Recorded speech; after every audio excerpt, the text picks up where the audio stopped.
What is going on, everybody? It is episode 260 of Pop Culture Crisis. My name is Brett. I'm here with my co-host. Would you introduce yourself, please?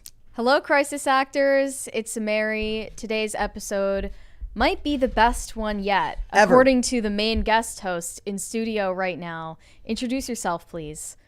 Hello, everyone. Dane Font here, a marketing man extraordinaire, and the patron saint of White by Summer, and hyped out on this. I don't want to say the name. You know, Don't give them free product placement. Why do you think that today's episode is going to be the best one yet? I'm on like a different plane of existence. Okay. I'm like 60 pages deep on Ian's book. This is Dane on no sleep, all caffeine. He's on one. Yep. And Ian's book. Yeah. And yes, Ian's book. He's reading it upside down, levitating. Pretty much. It's a psychedelic experience, let me tell you. Love that for you. You're in your psychedelic era. Yes. Down with that phrase. None of this, I'm in this era. It's cheesy and stupid sounding. Ever since you said you hate it, I'm going to be Use it using more? it a lot more. By the way, to add to your point, I just did an intro. No stumbles. None? Wow. Wow. Chat, Amazing. Chat, are we good? Do we have a connection here? What's wrong? I'm just double checking to make sure that we've got... Is there a problem? I'm double checking. Chat, can you check the chat, please? It's there. It is. All right, we got it's it back now. We moving. got it I back. think All we're right, fine. it said not excellent connection. It said no data for a second there. We're good. So we got a bunch of stuff to talk about today. We're going to talk about Marvel and the absolute temerity, the gall that they had to submit a movie like Thor: Love and Thunder for not just one but several different Oscars. It's bonkers, if you ask me. We're also going to talk about Rings of Power. An article written by a guy from the Atlantic who wrote an article about how there's not enough women in Rings of Power, which, of course, made me laugh. But we'll have to go through it. We're kind of going to go through it paragraph by paragraph. It's very, very funny. We're also going to talk about some DC updates. We've got the first look image at Joker 2, as well as some updates from James Gunn about Superman, Green Lantern, and a bunch of other stuff. So we will get into that. We are also going to talk about Margot Robbie and the double standard that goes on in our society. That might be a little bit hyperbolic. I actually think it is hyperbolic. But She allegedly assaulted Brad Pitt. yes. So we're going to talk about that, and then we're going to talk about Elon Musk, Mark Ruffalo. What does it all mean? We will get into all of that. So if you guys are ready, we will just get right into it. Mary, are we ready? We're ready. Dane, are we ready? I am. Can we turn my headphones down a bit? Give me 1 second. Hold on. I love that you're tapping your head like that. Yeah, this. These ones down, please. You sound fine to me right now. Headphones down. Oh, The okay. volume, yeah. Good? Yeah, good. Cool. Hopefully no tech issues today, guys. Almost wish we could have checked that before the show. Yeah. Yeah, guys. I mean, we attempted that. Dane, just see something, say something. Should have said something before the show. It's your fault. Hear nothing, say nothing. Okay. Yeah, well, yeah. It was like, no, I think he heard too much, and he didn't say anything. It makes no sense. So we'll just get right into it. Dane threw me off. This is all his fault, but we're just Anyways. Agreed. So the internet is clowning on Marvel right now, which we love. We are not DC fanboys, as Brett is called often, but Marvel is getting cyberbullied for putting in submissions for Doctor Strange Multiverse of Madness, Wakanda Forever, and Thor Love and Thunder for the following: Best Picture, Best Director, Best Actor, Best Actress, Best Supporting Actor and Actress. They've also got Best Cinematography, Best Film Editing, Costume Design, many other considerations right now that they've just made public, and the internet is roasting them for it because Thor Love and Thunder is the most laughably embarrassing release they've had this year, especially when you compare it to Wakanda Forever. Most of the replies are saying Wakanda Forever is the only movie they've put out this year even close to worthy of consideration for an Oscar. Well, the first question then we should ask is what the hell qualifies something for an Oscar anyways, other than to be pretentious? I mean, my question is, why do we care about getting Oscars anyway? Yes, what? I mean, anymore. Like, what does an Oscar mean? And why would a Marvel film even want that kind of recognition? I'm in my Oscar era. Is that what Leo said when he won his Oscar for The Revenant? So It's like, I'm in my Oscar. It was era. weirdly anticlimactic when Leo did get his Oscar. yeah, for the Bear movie. They forced it. They're like, we have to give it to him eventually, otherwise he'll never shut up about this. Yeah. Every year. So submitting for visual effects for Love and Thunder is bad. Submitting for Best Picture is beyond parody. No Marvel film has ever won Best Picture. The only Marvel film that, to my knowledge, has gotten any Oscars has been the original Black Panther. They got it for production design, costume design, and score. They also they did get a Golden Globe nomination for Wakanda Forever for Angela Bassett.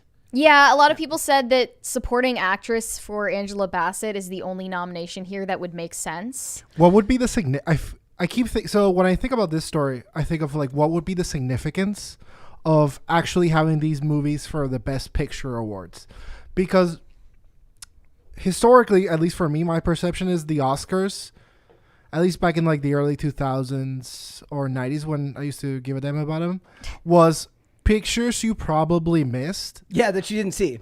But are pretty good. But here's the thing. Then for a long time, people would say, well, they don't ever nominate these movies because there's a bias against them because they're superhero films. Now, that was said in conjunction with things like The Dark Knight or movies that people felt were actually Oscar worthy. Yeah. If anything, the tide has turned on that because there is a bias toward anything that's a Disney property. Yeah. I don't want a critics. popcorn flick there. I don't know if that's the snooty side of me, but the turn your brain off and just be entertained movie doesn't feel Oscar worthy to the I guess the standards that I'm putting it. But Did you watch Thor: Love and Thunder? Yeah, I saw it with you.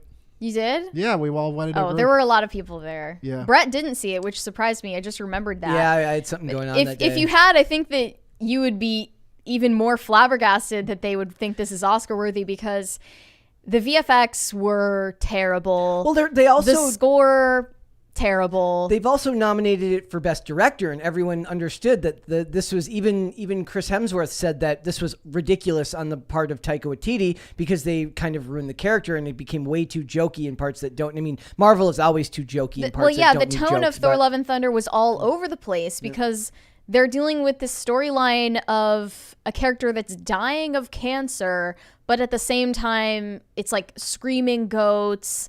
You don't know if it's supposed to be for kids or adults because they're using bad language and showing nudity. Well, it's all supposed to be. It's all for adults now because the pleasures of being a it's single all for father. Too. extended adolescence, basically. The tone was schizophrenic, to say the least. It really was everywhere. Also, I want to point out that now it's almost a rule across the board that Marvel effects are bad. It's funny, too, because I was watching Infinity War not that long ago. I actually rewatched Infinity War because there was something that I wanted to see. And it's true that, like, when you watch Infinity War and Justice League were coming out around the same time. The trailers were coming out at the same time. And you looked at the graphic, the way they designed not Ares, the way they designed the character Zeus? No, Infinity War. No, I'm talking about DC in Justice League. The way they designed the special effects in that movie were so cartoonish compared to the way Thanos looked in Infinity War. When he first lands and you see him actually breathe air, you can actually see his nostrils move, and there's a lot of attention to detail to that character that made Thanos feel real in that movie, and all of that, at least maybe I'm just imagining it, seems to be gone now. It all feels way more lifeless. That might be like a psychosomatic reaction on my own part because I was actually still kind of halfway invested in the properties at the time. Well, a lot of people reacting to this Oscar bid were saying if Endgame and Infinity War weren't considered Oscar worthy enough to get submitted for Best Picture, why would you think Thor: Love and Thunder would get it? Well, yeah. And then you have to wonder, is Marvel just trolling the Academy Awards? That would be too cool to be true. And then it would be the only funny joke that Marvel has ever made. I think it's what Brett said. Like you don't lose anything by submitting them. Yeah. Also, maybe what it is, maybe they didn't submit Wakanda Forever for the VFX for the whole team. Maybe it's just for the guy who animated his junk. The characters. It's only for the guy who minimized Namor's bulge. Like that guy's going to win the award by himself. and he will win the Oscar. I'd for, support that decision. And then also I couldn't think of what they meant by best costumes because it all felt. And also that the funny thing is aside from that joke that I just made, the special effects in Wakanda Forever also felt unbelievably uninspired. The entire final battle felt completely on a soundstage. A lot of people said that was the only highlight of it.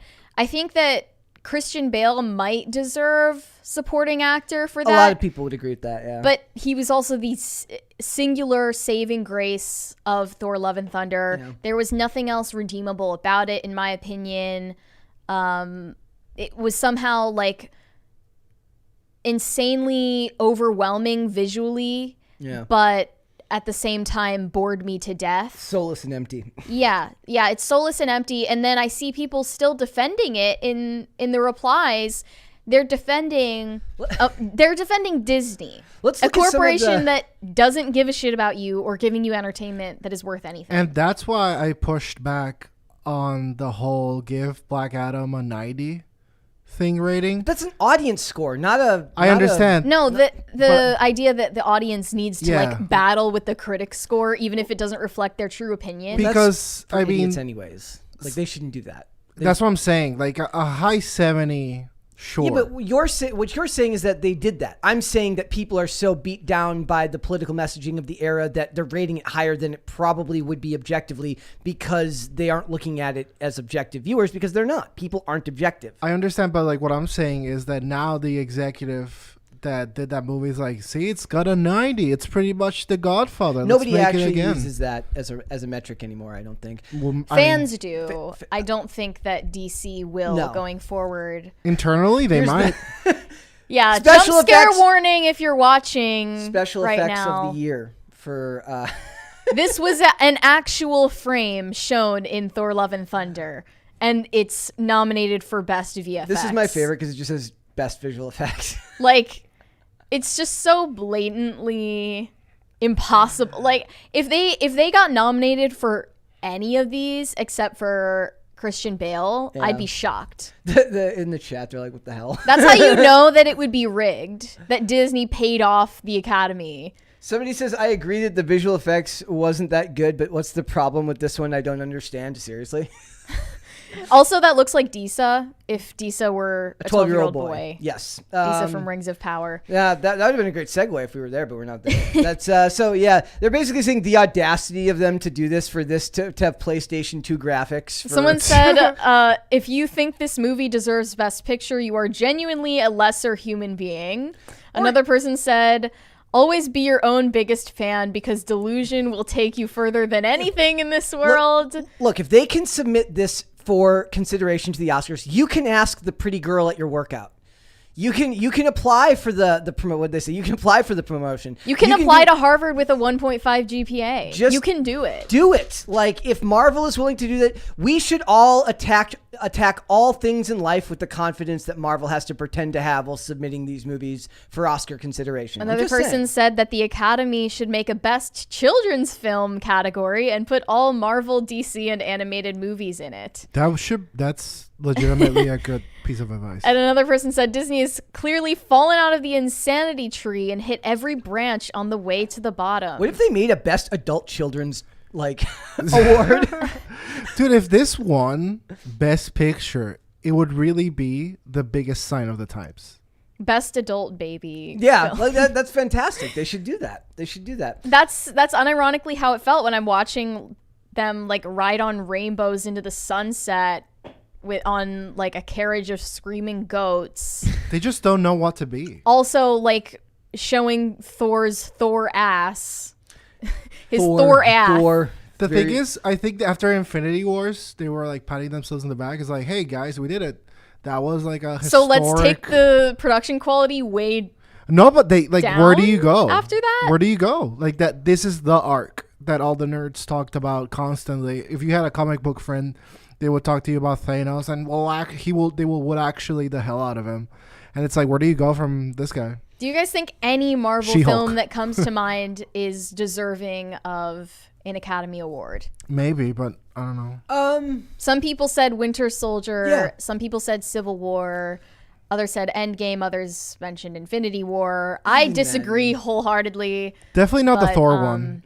I feel like almost on principle, no. But I also don't respect the Academy as an institution either. I don't think they have taste. I don't think that they Banshees of should be Inisherin. the people who set the standard for film at this point. I do want to see Banshees of Inisherin. But like, when am I going to get around to going to see that? I'm just not. Like, it's. I watched the trailer and I gotta admit it was very confusing. When it comes out on movies like that are always hard to market to be like. It's basically marketed as being pretentious, and that's fine. Like, that's like, I like Colin Farrell. Like, is that in theaters yet? I think it's already out of theaters. I think it was a limited release. Really? If it didn't, then it's close to being out. So, like that's one I wouldn't mind seeing. But like, it's also, we're at a thing now. Like, maybe we're at that point. Like, we watch so many. We've been to so many movies lately that maybe something a little bit different. Like, I had more fun at Violent Night than any of the big budget movies that we've gone to see this year. Yeah, that's why I'm kind of frustrated with Disney's business model, which is like throw gobs of money into the budget of a sequel film and also, flood Disney Plus with streaming shows and destroy all of these existing IPs that they've acquired, and then that'll be like stonks. Like, it's so low IQ for a company of Disney's caliber to operate this way. It just shows that they don't put any thought into the way they do business. My general take is that, by the way, can you guys hear me well? Yeah, we can hear you. My general take is that Thank fiction you. That was shouldn't be violent. nominated for best film What? unless it really like generates like this feeling of like, wow, I've never thought of that. Whereas so like all the comic book ones are just like renditions, and no one's really giving, like a out of body, like next level performance, like kind of like how Heath Ledger got associated with the Joker. And that's when something that was like fiction that was still like marred in reality, it seemed deserving of. They should have a best use of steroids category for all the men who have to pretend like they got that. Like, and then Liver King can present the award every year. Like, it's just The Rock crushing every year. Every like, year. I did it. Well, no, The Rock can't submit because he won't admit to using them. But I mean, that should be one of the Razzies, though. Like, best roid physique. Unironically, that would work. And that's what they should do. They should, like, now when they win for best, like if Thor Love and Thunder, now I can't say Thor without thinking Soar. Thor. What was it like seeing your Thor ass on screen for the first time? You gotta have that guy on the show. We really need to get him on. But like, if they win the Razzie, they should do what Jada Pinkett Smith did and go and accept it in person, like she did for Catwoman. Oh yeah, that shows like being able. Or to... no, I'm sorry, Halle Berry. Halle Berry, not Jada Pinkett Smith. Oh Thank yeah, you. duh. Really big. Wait, now that I think about it, if that had been Jada Pinkett Smith, she would have never ever done that. No, she doesn't have a sense of humor. She has an extremely fragile ego. No, she would have made Will Smith go and accept it in person. and then slap whoever nominated her. Then Chris Rock has to present the award to her, and it becomes a whole thing.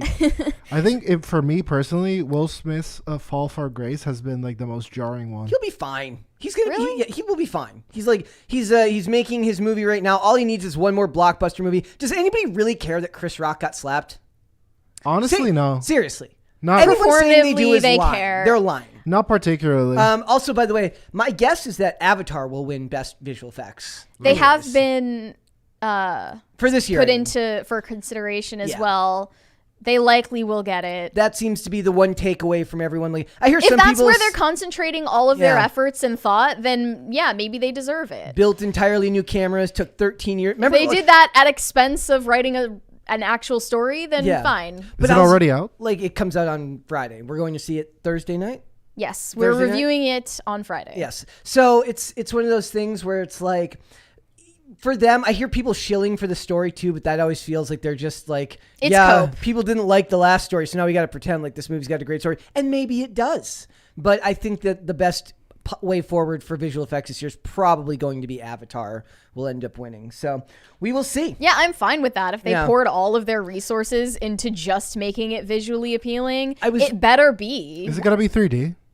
No, I don't think so. I also saw that they were saying that the budget on this one was like 600 million, not 250 million. Wow.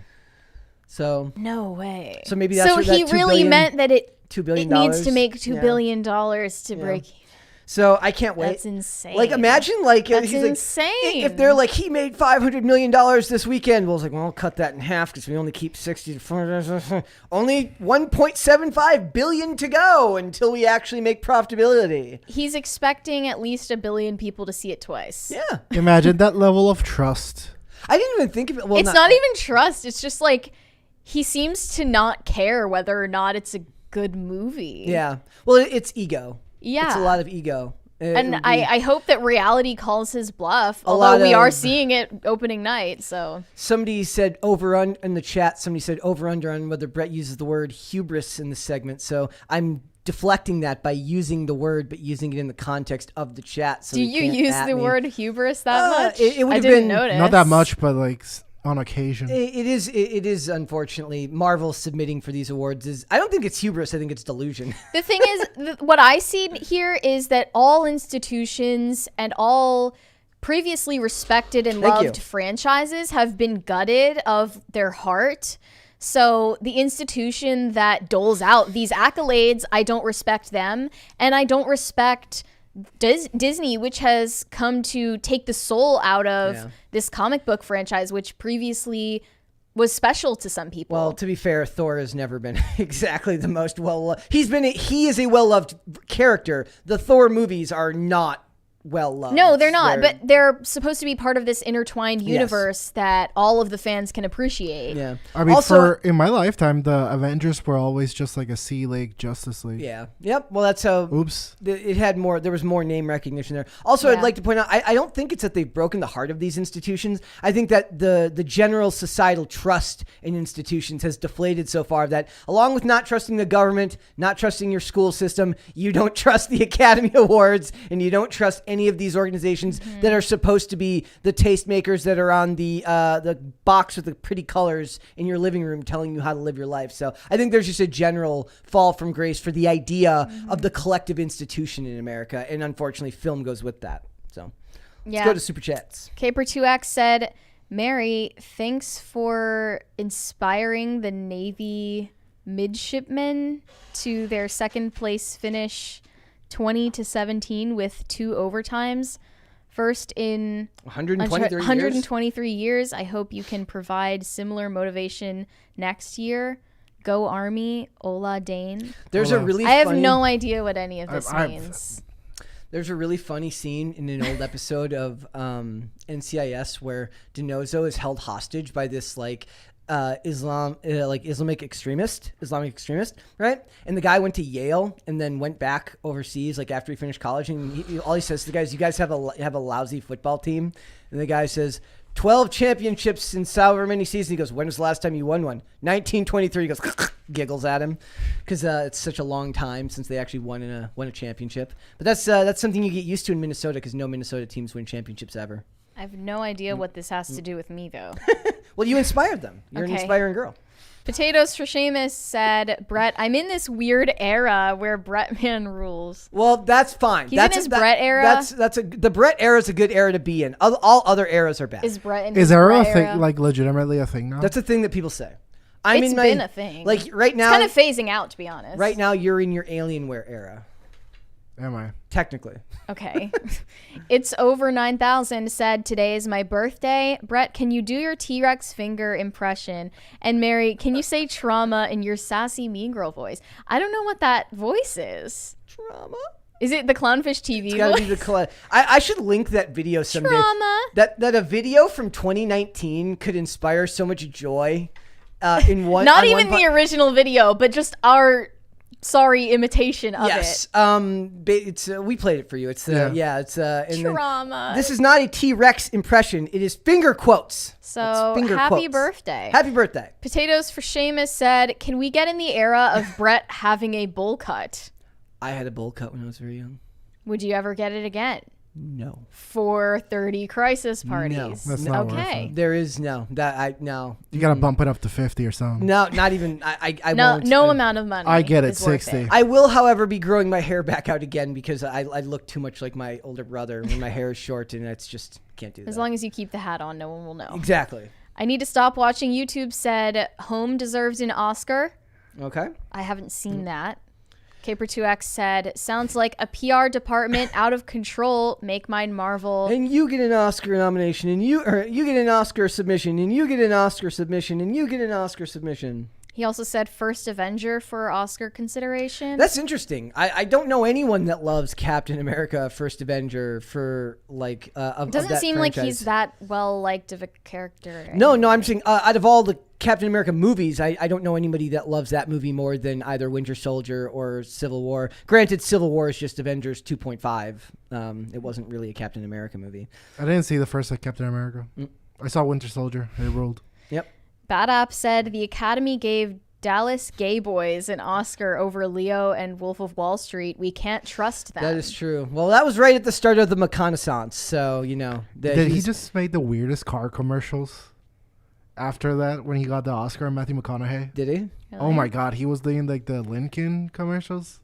And He they're looks like a Lincoln guy. Doesn't he have a YouTube channel? When Does you're he? driving and you're experiencing reality in a way where it's like, dude, what the hell, Matthew McConaughey? Did Dallas Buyers Club come out before or after True Detective season 1? Because those were both at around the same time. True Detective season 1 was baller. Yeah, it's one of the greatest seasons of television ever. I think it's his best Yeah, piece of acting. it is. Of McConaughey. Yeah. Yeah. Well, both him and Harrelson. Like that's incredible stuff. Yeah. Also, apparently in real life, their roles are reversed. Like in real life, Woody Harrelson's the atheist, and Matthew McConaughey's religion, and in the show, it's swapped. It's cool. So BMF Nate Dogg said, how about that stuffed French toast at IHOP? it sounds so good. What is it stuffed with? I Syrup? need to know. I've never tried It it. sounds so good. I'm I always had cheesecake-filled pancakes one time. I regretted that decision. Why? It didn't taste like cheesecake. No. I don't think it was just cheesecake tastes like enough. cream. Yeah, and then I also have had a sandwich that's like 2 pieces of pound cake as the bread and has cheesecake in the Wow. middle with like strawberry also. I'm a chocolate chip pancake guy. Oh.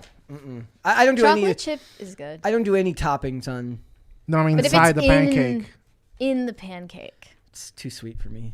I know Wesley's a blueberry waffle guy. Ugh. Questionable. I'm just here to just diss on everyone's breakfast Apparently. choices. 1,000 Foot Deep End said, speaking of Avatar, that thumbnail of Blue Cat person Greta Thunberg was amazing. Well, you can thank me for that because I was the one willing to make it. How did you make that again? Was that just There's like like an engine that like lets you make anyone into one of the Na'vi. So I was like, what better example is there? I think me and Aaron concluded that the worst couple in history would be that girl and David Hogg. oh my god! Oh, It would no. really be like the 4 horsemen of the apocalypse, just in 2 people. I feel like they're secretly related though. What? Maybe. What? Like, They all come from the same lab. Let's just drop a conspiracy theory right now. I love it. like, I mean, I did. Yeah, I love like it. cares? David something Hogg and Greta something Thunberg Imagine. invite you to be present at their matrimony. Like that baby would sue them from the womb. I didn't ask to be born. Yeah. You've violated my consent, the consent of birth. The carbon footprint of having one child is just too much. It is Next too level. much. Gross John said, there's a supercut of all the out of context edits and parody videos on my YouTube channel called PCC Greatest Hits Volume 1. Includes extended sitcom edit and other new stuff. Is it into Okay. the subreddit? Did you put it in the subreddit? Please do if you haven't. All right, let's hold off and then let's Okay. move on. All right, guys. So whether you believe it or not, we are still talking about Rings of Power. There is Yes. still stuff coming out. This is an article from a journalist named James Moore. At We're The calling Independent. you out, James Moore. Yes. Your hot takes are going to be eviscerated in this segment. I want to be as fair as possible while still understanding that this article made me laugh. So it says, why are there so many men in the Rings of Power. Here's the thing that pissed me off first. He goes after Peter Jackson's films for also underrepresenting women, other than Eowyn and Galadriel, he said. Yep. But he said the Amazon series had a chance to redress the imbalance, which is exactly what the actress who played Disa said, is that there is an imbalance in the whole fantasy genre that needs to be corrected, and they're doing the work to correct it. By the way, this is just a bold-faced lie. Nobody owes you anything, and there's no such thing as an actual quota with an actual number. First of all, I would ask that question. Let's go through what he says first. So it says, Amazon's Rings of Power, the world's most expensive TV series, presented a gift-wrapped opportunity to redress the balance, working as it did from information contained within the book's appendices. This gave the creators more space to play around without attracting, I don't even know what that word is supposed to be, but it's pretentious. Opprobrium? From substantial cohort of incels with rings. Incels. Yeah. He really just comes in hot with name-dropping incels. I never want to see the word incel in an official publication ever again. Guys, can I declare Please. my era? Are you in your incel era? No, no, thankfully. Okay. Been there though. I'm in the having out of body experiences when I see these articles era. Like every time I see another one of these, well, actually, we need more X. Well, the thing is, Rings of Power did make a big point to have major characters. Did you see any men in any of the promotional material? It was most of the promo was women, of Morfydd Clark, of Disa, who had very little screen time compared to the amount that she was shown in marketing. Yeah. There's also Nori Brandyfoot. There's Muriel. All very. Muriel got a little bit of screen time. Muriel was a big Galadriel got a decent amount of screen time. But again, the rest of them were all just kind of. They just won all of these female cast members. With all of the male cast members, it was too many cooks in the kitchen. It was too much to focus on already. And we just got news that they added 16 more characters to the lineup for the second season. 8 more. No, they're going to be 16. You guys think only 3 of these new characters are women. So people are even more ass mad because they think that women are going to be even worse, like more underrepresented in the second season of Rings of Power. And maybe actually they're just correcting for a problem that women were overrepresented in the first season, and that male characters are going to sell better for a wider audience and not piss off the audience as much as women women do not go watch TV shows about women saving the world. Yeah, we've talked about this before. Male action heroes are just more mass appeal potential than female action heroes. That's just a fact. And they kind of ruined the character of Galadriel for a lot of people because in the Peter Jackson films, she was much more of a feminine, gracious, balanced person. Here's where his first bit of BS is here. He says, well, not the first, but he says, and it may appear that things have improved. Morfydd Clark, who plays Galadriel, has emerged as the star of the series. That's debatable. Having created a striking, flawed, obsessive, and perennially fascinating character. There's literally, I have like cobwebs in my bedroom that are more fascinating than Galadriel in the show. There have been a lot of debates about whether Morfydd Clark did a good job as Galadriel. I think most of the problem is the script, and they did a poor job with it. She did the best she could with what she had. Yeah, I don't blame her for it, but they kind of did her dirty as this is her big breakout role. So this journalist continues, and he is just mind-blowingly snarky. He said, "The incels will snarl that I'm virtue signaling or worse, but I'm okay with that. Well, I believe in equality. And it's not just about equality. The fact is, female characters make these shows and their expansively realized worlds more interesting. Their absence is not only jarring, but it deprives us of stories needed to properly bring those worlds to life." The thing is, it can be done. I get so frustrated with this topic in particular because literally the last world sensation in terms of television and film was Game of Thrones. And all the power characters in that show were women. Daenerys, Cersei, the little Batman girl. I forget her name. Riri Williams? Sorry. Yeah. What's her character? Arya? What is Are her you talking name? about? Are you talking Game of Thrones? Yeah. Arya Stark. That show was dominated and led by women, and it ruled. So it's clearly not a thing of like women not being represented in. Well, House of the in a Dragon was it's also more like female. popular for a longer time than Also- Rings of Power was, and they have female characters. It's Also, doing what things the hell does tastefully. what the hell does he mean by equality? What does that mean? Like, what does he mean in this case?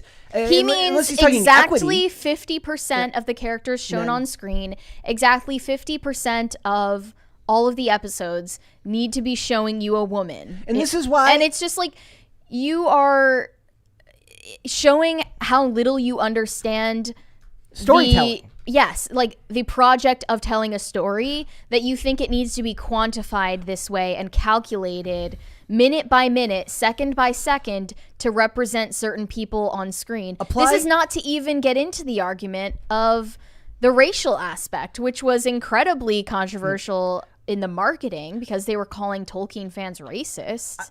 Let's hold off on the racial aspect. Let's talk about equality in storytelling. So if we're supposed to believe that in a world where you're supposed to label everything 50-50, because they talk about, actors love talking about equality and equity.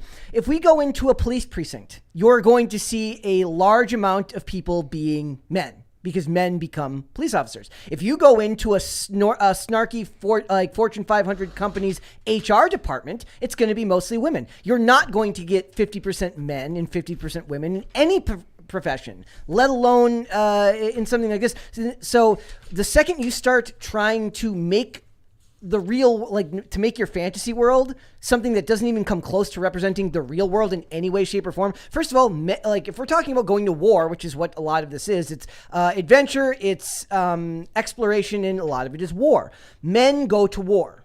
Now, you could tell the stories of the women at home, right? And when I say men go to war, I mean the predominantly large amount of the population that is sent off to war are men. In something like this, yes, you can tell the story of the women not being there, but I don't buy that these storytellers could do that in a cohesive and entertaining way. I saw nothing in the first season that tells me that they can tell interesting stories about women struggling through hardship in these type of situations. All they've shown me is they can try to write women like men. Right. One of the responses to this article said, gonna have films about World War II with a bunch of fictional women written into the battlefield to appease your wokeness. Yeah. A man wrote the books this series is based on. And if you want a series of books, films, and TV series with a bunch of women in it, have at it and make your own. Yeah. That's a perfectly fair point. And I think this is all about desecrating Tolkien's work. They also, if given the chance, would assassinate his character. Yep. If they had the gall to do so. Another thing that this journalist said is female characters these days do more than bring the warriors their post-battle beers, but they still don't exist in a world where they are half the population. Here's the thing, though. They exist in a world where they're half the population not doing half of the battling. Mm-hmm. Is that okay with you, sir? Like, why is this all needing to be run past you?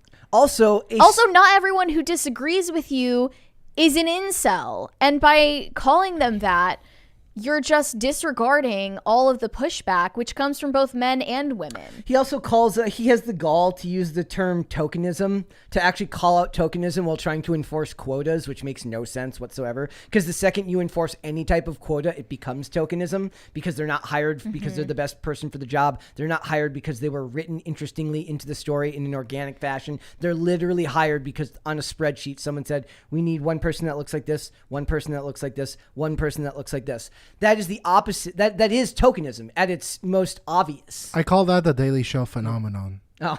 Like, I think we're like the first of getting like an insanely diverse cast and completely forgetting, the key characteristic necessary to make the show a success. They also mention here Cynthia Dye Robinson. They mention Bronwyn having a supposedly interesting story arc. I don't know what that arc was.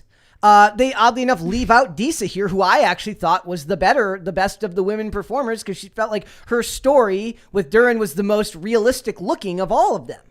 You know what? Maybe they didn't cast more female characters in major roles because women are so smart that there would be no conflict anymore. They just solve all problems instantly. I saw that during and COVID. they don't fight like brutes. They know how to talk things out. The funny thing is, they're so smart. That can actually be done well.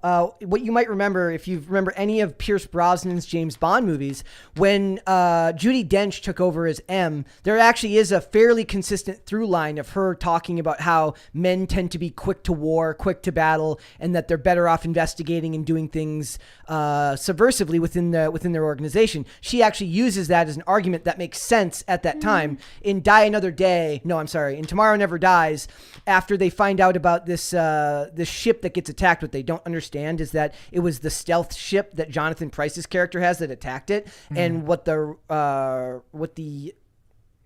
Air Force is going to do. I'm sorry, what the British military is going to do is they're going to send their navy into China. And she says, maybe we should investigate first. And they're like, well, and the guy says, sometimes, Em, I think you don't have the balls to do this job. And she says, well, the beauty of not having them is that I don't have to think with them. And that makes sense. Well, yeah, there is an argument against that. I think it has been calculated that female rulers throughout history have been more quick to violence than male. Because I think the issue that they're having is that they confuse stereotypes with archetypes. And they have a person that does not fit the archetype, and it's the fact that their gender X or Y is irrelevant. It's the fact that you're embodying a character, but you don't have the characteristics that a person with this temperament or with these objectives would have, which is what Em achieved. Like, she was stoic, she was like about her business, and it fit her. And what I feel is that the objective isn't telling the story, and since the objective is having the role be filled by whatever they want, that they completely disregard that the person is a character within a world that's organic. It's not. It's only like serving like a political purpose over an artistic one. War and exploration are not equitable endeavors. Never have been, never will be. And one of the key things to writing any piece of fiction is that it has to at least touch some edge of reality to make it feel real to the people reading it. Right? Yeah, I think that's why The Woman King didn't land for a lot of people, because we covered the controversy that these tribes they're portraying did enslave people. They did commit war crimes. That's a fact of human history that needs to be confronted. But cinema these days isn't capable of showing the good guys doing bad things. Yeah, they don't especially if it's women. Because women have been absolved of even the capacity to do wrong.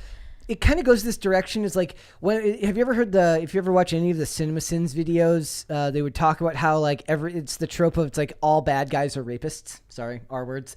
That's like a trope where it's like, if you really want to leave no doubt that a character's bad and there's like, it's okay for people to do for something bad to happen to him at the end, you always make the character suddenly for no reason be about to commit R word, because then it's you're given the go ahead as a viewer to be okay with that guy getting outed or taken out. I even noticed that in The Northman, they didn't portray the I forget the name of the protagonist in The Northman, but they didn't portray him as a pillager, as a Norse warrior doing what Norse warriors did a lot, which is our word.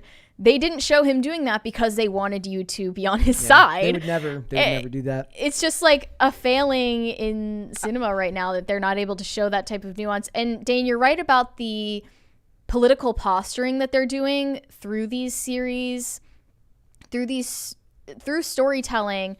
They're kind of distracted and on the outside of it rather than getting immersed in the story. They're looking at what it can mean for society and the impact it has. Yeah, and I see even the actresses themselves who have been honored with these roles, they don't respect them, and they're using this opportunity of being part of an iconic franchise to soapbox about feminism, basically. I saw that The Wrap is about to host a summit called Power Women tomorrow. Yeah. And is there a Power they've Men invited summit? Morfydd Clark to this summit alongside, I think, Hillary Clinton, Chelsea Clinton, Lena Dunham. Oh my God. Xochitl Gomez, Olivia Cook from House of the Dragon. Just a bunch of big names, screenwriters and actresses. Morphic Clark is going to be part of this, and she has the platform to preach and soapbox about empowering women because she was casted as Galadriel and murdered that character. It's like there's a frequency of scenes increasingly in media where the person breaks out of their character and gives a TED talk. And then it's like, anyway, back to the show. Well, and social media did this to us. Right. But the thing is, that's why we can't connect with it. It's far too self-referential. It's too self-referential, and it just takes you out every time. And you're like, wait, what? It's also funny, too. I was thinking about this the other day. I was reading another article. Not only, I think there was like 2 awards that Barack Obama's production company was nominated for this year, and Megan Rapinoe just started her own production company. Like, this is why, like, that's their versions of like their own like Daily Wire type thing, right? Where they have their own production companies to change the culture. Yeah. But the problem is their belief systems are structurally in line with Hollywood anyway, so that's more just about passion projects and things that they just can't get financed elsewhere. But it's like, this is why things will never change, because Megan Rapinoe is going to make a production company, and because we have power women in cinema, which has nothing based with a character like Galadriel, which was written by a man, produced by, And also the prominence of Galadriel in Rings of Power, the fact that the estate gave them rights to use this character, is the only reason any Tolkien fans were drawn to watch this series in the first place before giving up on it. They don't show any respect to it. And you never hear of the success. You never hear people complain about the successful examples that are built on their own properties. You never hear people complain about things that are done organically. You only hear people complain when it's shoved into things that existed beforehand.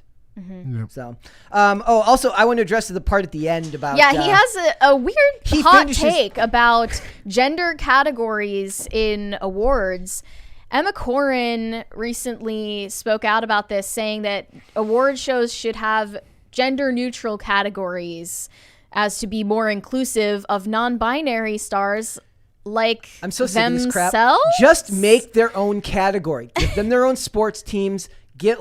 Separate if we're all going to be separate and we're all going to be put into separate categories based on our race and sexuality, then just give them their own category. Mm-hmm. I don't see I've never heard an argument to the contrary other than there's just not enough to make their own categories, right? I mean, the whole thing is inclusion too. Enough. That's their marketing. No. But then it's like the only reason separate categories were made for women and men was to be more equitable. Yes. And now they're just going back on it again in the name of being more equitable. None of it means anything. So this journalist said, "I'm sorry that Emma Corrin feels uncomfortable, but taking the gender out of acting categories would make them less, not more, inclusive. If you want more evidence, look at the non-gendered awards. There still hasn't been a female winner of the Best Cinematography Oscar." I also love that they just assume that because there hasn't, that means that somebody got screwed. They don't actually believe in any type of meritocratic society. Well, they believe that if someone has won something, it's because somebody else lost. Everything is a zero-sum game to them. Well, and also it's like they don't assume that somebody won because they were actually the best. No. They won because of power structures developed by cis white men in Europe back during the Enlightenment, held them back from winning their awards. Yeah. Which is just bonkers. But it is funny because he's right. You should keep men and women, like male and female actor and actress categories. But the actresses have gone a long way in trying to do this to themselves because they don't even like being called actresses. They want to be called actors. Yeah, I've seen that language increasingly used in articles, that they won't refer to a woman who still identifies as a woman, feminine pronouns, all that, as an actor instead of an actress. And there's no doubt they are trying to just erase womanhood altogether. And it's in the name of representation. We're in our androgyny era here in America. I hate that. Hate that for us. So yes, this guy is definitely like he's right about the last part, but it is interesting that he would have such a hot take at the end of an article that's so clearly simping for feminism. Yeah, maybe he's just out of touch and doesn't know where the narrative is supposed to be right now. Also, I'm still waiting to hear from him about what that Bronwyn character arc was, because I'm still waiting to find out. When you think of it, androgyny is kind of a lost art right now, because everyone's represented as the opposite, but never the in between.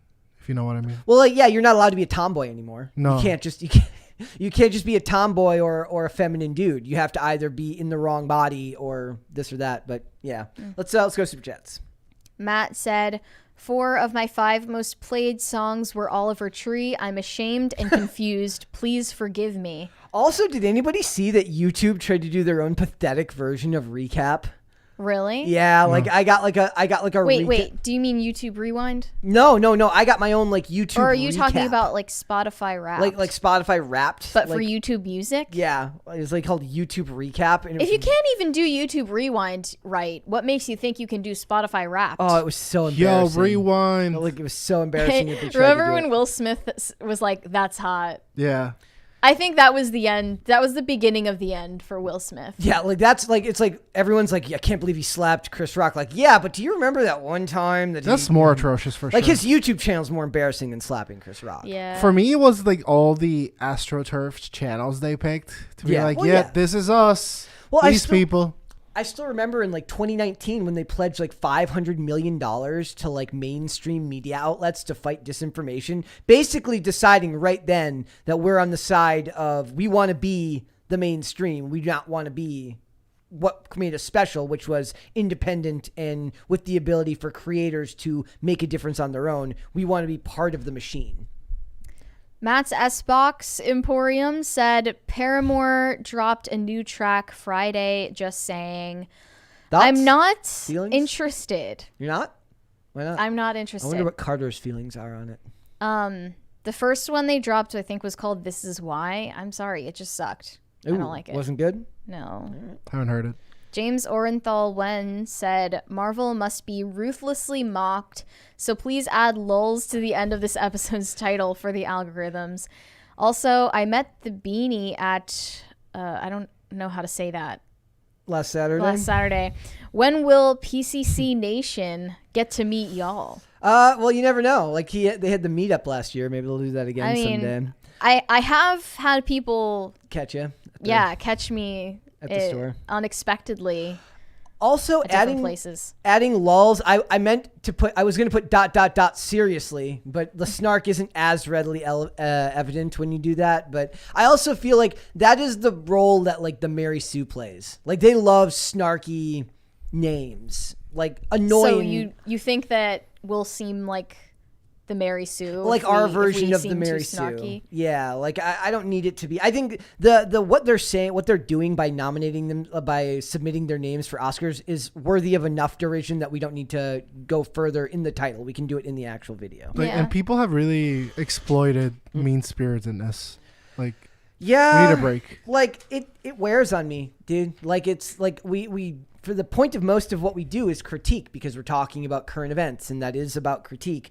But like the stuff that I love is not necessarily stuff that would fit into the format of this podcast. Like nobody wants to listen to me yammer on about how awesome old TV was, like not without it being like a separate platform. It would have to be something different rather than me going off. Mary would just be in the corner like, what the hell is he talking about? Like I have no idea. Like that's the stuff doing a TikTok dance. Yeah, like I get energetic in talking about stuff like that. I started watching Heroes for the first time this weekend. I never saw Heroes, and the first season, from what I understand, is very, very good. I've liked it. I'm on episode 22, but I understand it goes downhill after that.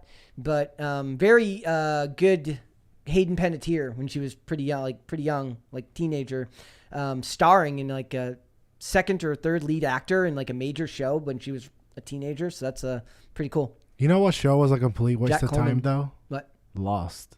Wow. I think it was good. It's what do you mean? That's fine. Okay. Now you're shading me. No, BMF Nate Dogg said, idea, make Lord of the Rings series where male elves are at war, leaving elvish sports vacuum. Female elves get together and make an elvish league of their own. Oh my God, that's fantastic. They should do that. They did. I wonder if BMF Nate Dogg watched the A League of Their Own remake that they made this year. That, from what I understood, was like universally hated by anyone other than like critics who love to suck on the teat of Hollywood. Biddy Beastly said, I think the character of the Northman is supposed to be the embodiment of vengeance that finds redemption through love for his kin. Timepiece film or no, I think the character is supposed to represent a sort of caricature. Yeah. Well, and that's the thing. Is there more to that, or am I? That's all I'm seeing there. Also, like, I don't know if even back then they would have shown the character R-wording. Like, even before Hollywood we were in cancel culture age that we are in now, or like the age where things are a lot more sanitized. I don't know if they would have done that for a character that's supposed to technically be a protagonist. I need to stop watching YouTube. Said a segment on indie art, TV, music would be cool. Yeah. You know, this is supposed to be popular culture. But also, like, Not where is it? unpopular Like, where is culture. I feel like, no, I never hear any buzz about, hey, have you seen this indie movie? It's pretty good. I feel like... I mean, we hear that stuff. I'm not me. I feel like indie people have, Or it's like, run by the worst people ever. Yeah. It's about a dog with blue hair. It's like, what? Didn't we talk about some film that was getting... It was like an indie film that... Bros? It was getting sued for using Joker. intellectual property of the Joker. Yeah. Yes, the one about, like, it was like LGBTQ IA plus Joker, Yeah. and then they didn't end up making it or whatever. They never ended up... Or it never got premiered at a film festival. But it something. exists. It exists. I think some people did get to watch it, though, at that film festival before it was pulled. Matt said, thoughts on the Denny's influencer menu. Is that a thing? What? I just looked this up, actually. So a few of them include Get That Cookie Dough Pancakes. Oh, my God. That's amazing. Read that. The nostalgic comfort of eating cookie dough and chocolate with a twist. This indulgent flavor duo is the centerpiece of Denny's iconic fluffy buttermilk pancakes topped with cream cheese icing. This meal is served with eggs, prepared your way, hash browns, and a choice of bacon or sausage. Dude, There's this is also like the Jala back burger. Dude, Back this is a chapter burger? of Revelations. Like, this is It's- the end times. Okay, stuff. fairly ordinary sounding burger. The clearly very fruity pancakes. I don't know how they chose these influencers. Right, by you the gotta way. pull that up. You gotta pull the It's- guy getting the it has jalapenos clear blueberry flavored sauce on Denny's buttermilk blueberry pancakes, topped with strawberries and bananas. Wow. Can somebody send me a link? These meals sound Yeah. nice. I don't know who these influencers are, though. I've never heard of any of them. Yeah. So these are Sorry. real people? How do I get hope an not. influencer menu item? Can I have one What would your influencer item be? at Denny's? In general, no, we're playing with this for some reason. Oh, okay. Well, then a spin on the sandwich I was talking about earlier. Basically, like cheesecake and strawberries in the middle, and French toast as like the bread on the sandwich. I wonder. I feel like I would want a burger. Yeah, me Okay. too. Burger for me. But what kind? Ah, You need to actually do something to it. a Juicy Lucy, like a Bluesy. Electric Boogaloo. Yes. You don't want to make your own idea? No, not really. Yeah, can mine be the lazy influencer where somebody just does the work for me? Like the Mr. Beast burger? Yes, It's just basically. a burger. Exactly. It's just a burger. It's fine. BMF Nate Dogg said, old TV, member Angry Beavers? Not really. I'm sorry. Caper 2X said, unexpectely when you were not returning a cart. I'm assuming that's in relation When to I something what I else we were said talking about yeah, like people coming up to me. That hasn't happened yet. No. What hasn't? When you're not putting a card away, Yeah, that hasn't happened. they come up and they stop you and they're like, "That's not the way," and then they bring the cart back for you. Big Dave sent us 99 cents without a message. Thank you, Big Dave. Thank you. All right, guys. Back to stoicism for Big Dave. Yes. Yeah. So Joker 2 has released the first photo of Joaquin Phoenix as the Joker in the sequel. It's a photo of him in Arkham Asylum, and we're going to take a look at that. It's on the cover. You guys saw it today. But here we go. This is him. They're shaving. He's getting a shave. I want to know how much time it took him to lose all the weight again. There were questions about whether there was going to be a sequel to Joker. But you can pretty much tell by paparazzi pictures of Joaquin Phoenix, and if he's looking especially scrawny, whether they're making it. And I think it was confirmed in like this summer. The chat is all talking about Book It right now. Do you remember? Yeah, I mean, Book It is before your time. I'm sorry, I'm going off in a tangent. Do you know what Book It is? What that is. You have to read books, and then you get a free personal pan pizza from Pizza Hut. Tim's referenced it before, but it was a thing from when we were kids. Where basically they partnered with your school. When you were a kid. No, yes, long before your time. It was just it kind of it hit me in the feels right there. They never bring those win? promotions to Puerto Rico. No. They're like, not for these Yeah, guys. sorry, only not for the UK or the what are they like the outlying islands or whatever. I think Puerto Rico, Rico for a or the while was the only place where you couldn't get unlimited pancakes. Oh, birth control time. Also, This topic just went off. no, the but I rails. want to point out before we get started, guys, that I did look for the old red Pizza Hut cups on eBay the other day. I could not find them. The ones that used to get in the store. You can't That's find a them. shame. You can get a Pizza Hut cup from back in the day that's plastic, that's got the little logo on it, but it's not the actual like hard plastic cups that have all the like crenellated edges and stuff like that. So, all right, guys, we're back on track. This is why they love us. That's why they love us, because we stay on topic. That's totally why they love us. Because we stay on topic so well. I So think Todd so. Phillips has posted this photo of Joaquin Phoenix. It's him getting shaved in Arkham Asylum. It's clearly picking up right after the previous movie, after Joker 1 left off. And the other thing that I think is interesting, I thought it was going to be a prequel. I don't believe so. You think? I think it picks up right after it leaves picking up off. after? Yeah, I Okay. think so. So they're posting pictures here. They've also said that you can't expect to see Lady Gaga anytime soon. She will not start until the. Thank you. Thank guys. you. Thank you, guys. I love the Christmas. It's time. hard to do Yes. my dance to this. It's got to be a you know? much different dance. She will. Lady Gaga doesn't get called to set till after New Year's. So They say you will right not- now she's checked herself into an insane asylum for the next 3 months Cool. to get into character. I love that. Like it's She's so, really committing to it. It's so like not true. Like it's just so Just fake. let me enjoy my fake news. It's just so like As a treat, It just okay? sounds like you just know they're like it's gonna sound so cool when they're like, look at her, she's so deep in character. She's a method actor. Let me enjoy my fake news. Like, let's be honest. She can probably tap into mental illness on command. Like, I don't know if she. I got no problem with Needs Gaga. that. I got no problem with Gaga. I don't either. But Gaga knows how to act. That's what I'm saying. So After her endorsement of Scientology, of course you support her. hey, there's the conspiracy theory that I'm like some type of Scientology It's not a apologist. theory, it's a fact. It's also funny too because right after Kirstie Alley died, like Leia Remini was already talking about like Who? she was on King of Queens and she's like super Yeah. she was in Scientology. She got out, now she makes her bone. She's very anti-Scientology, but she couldn't even wait a week for like Kirstie Alley to be dead to start her like anti-Scientology. So like at least Kirstie Alley wait a- was a scientist? yeah, a I believe she was a Scientologist? Scientologist. So Oh. Was she also on Weight Watchers? yeah, wasn't that Jessica Simpson? Maybe. She was, yeah. I think of her the most for that in a movie where she's like Amish.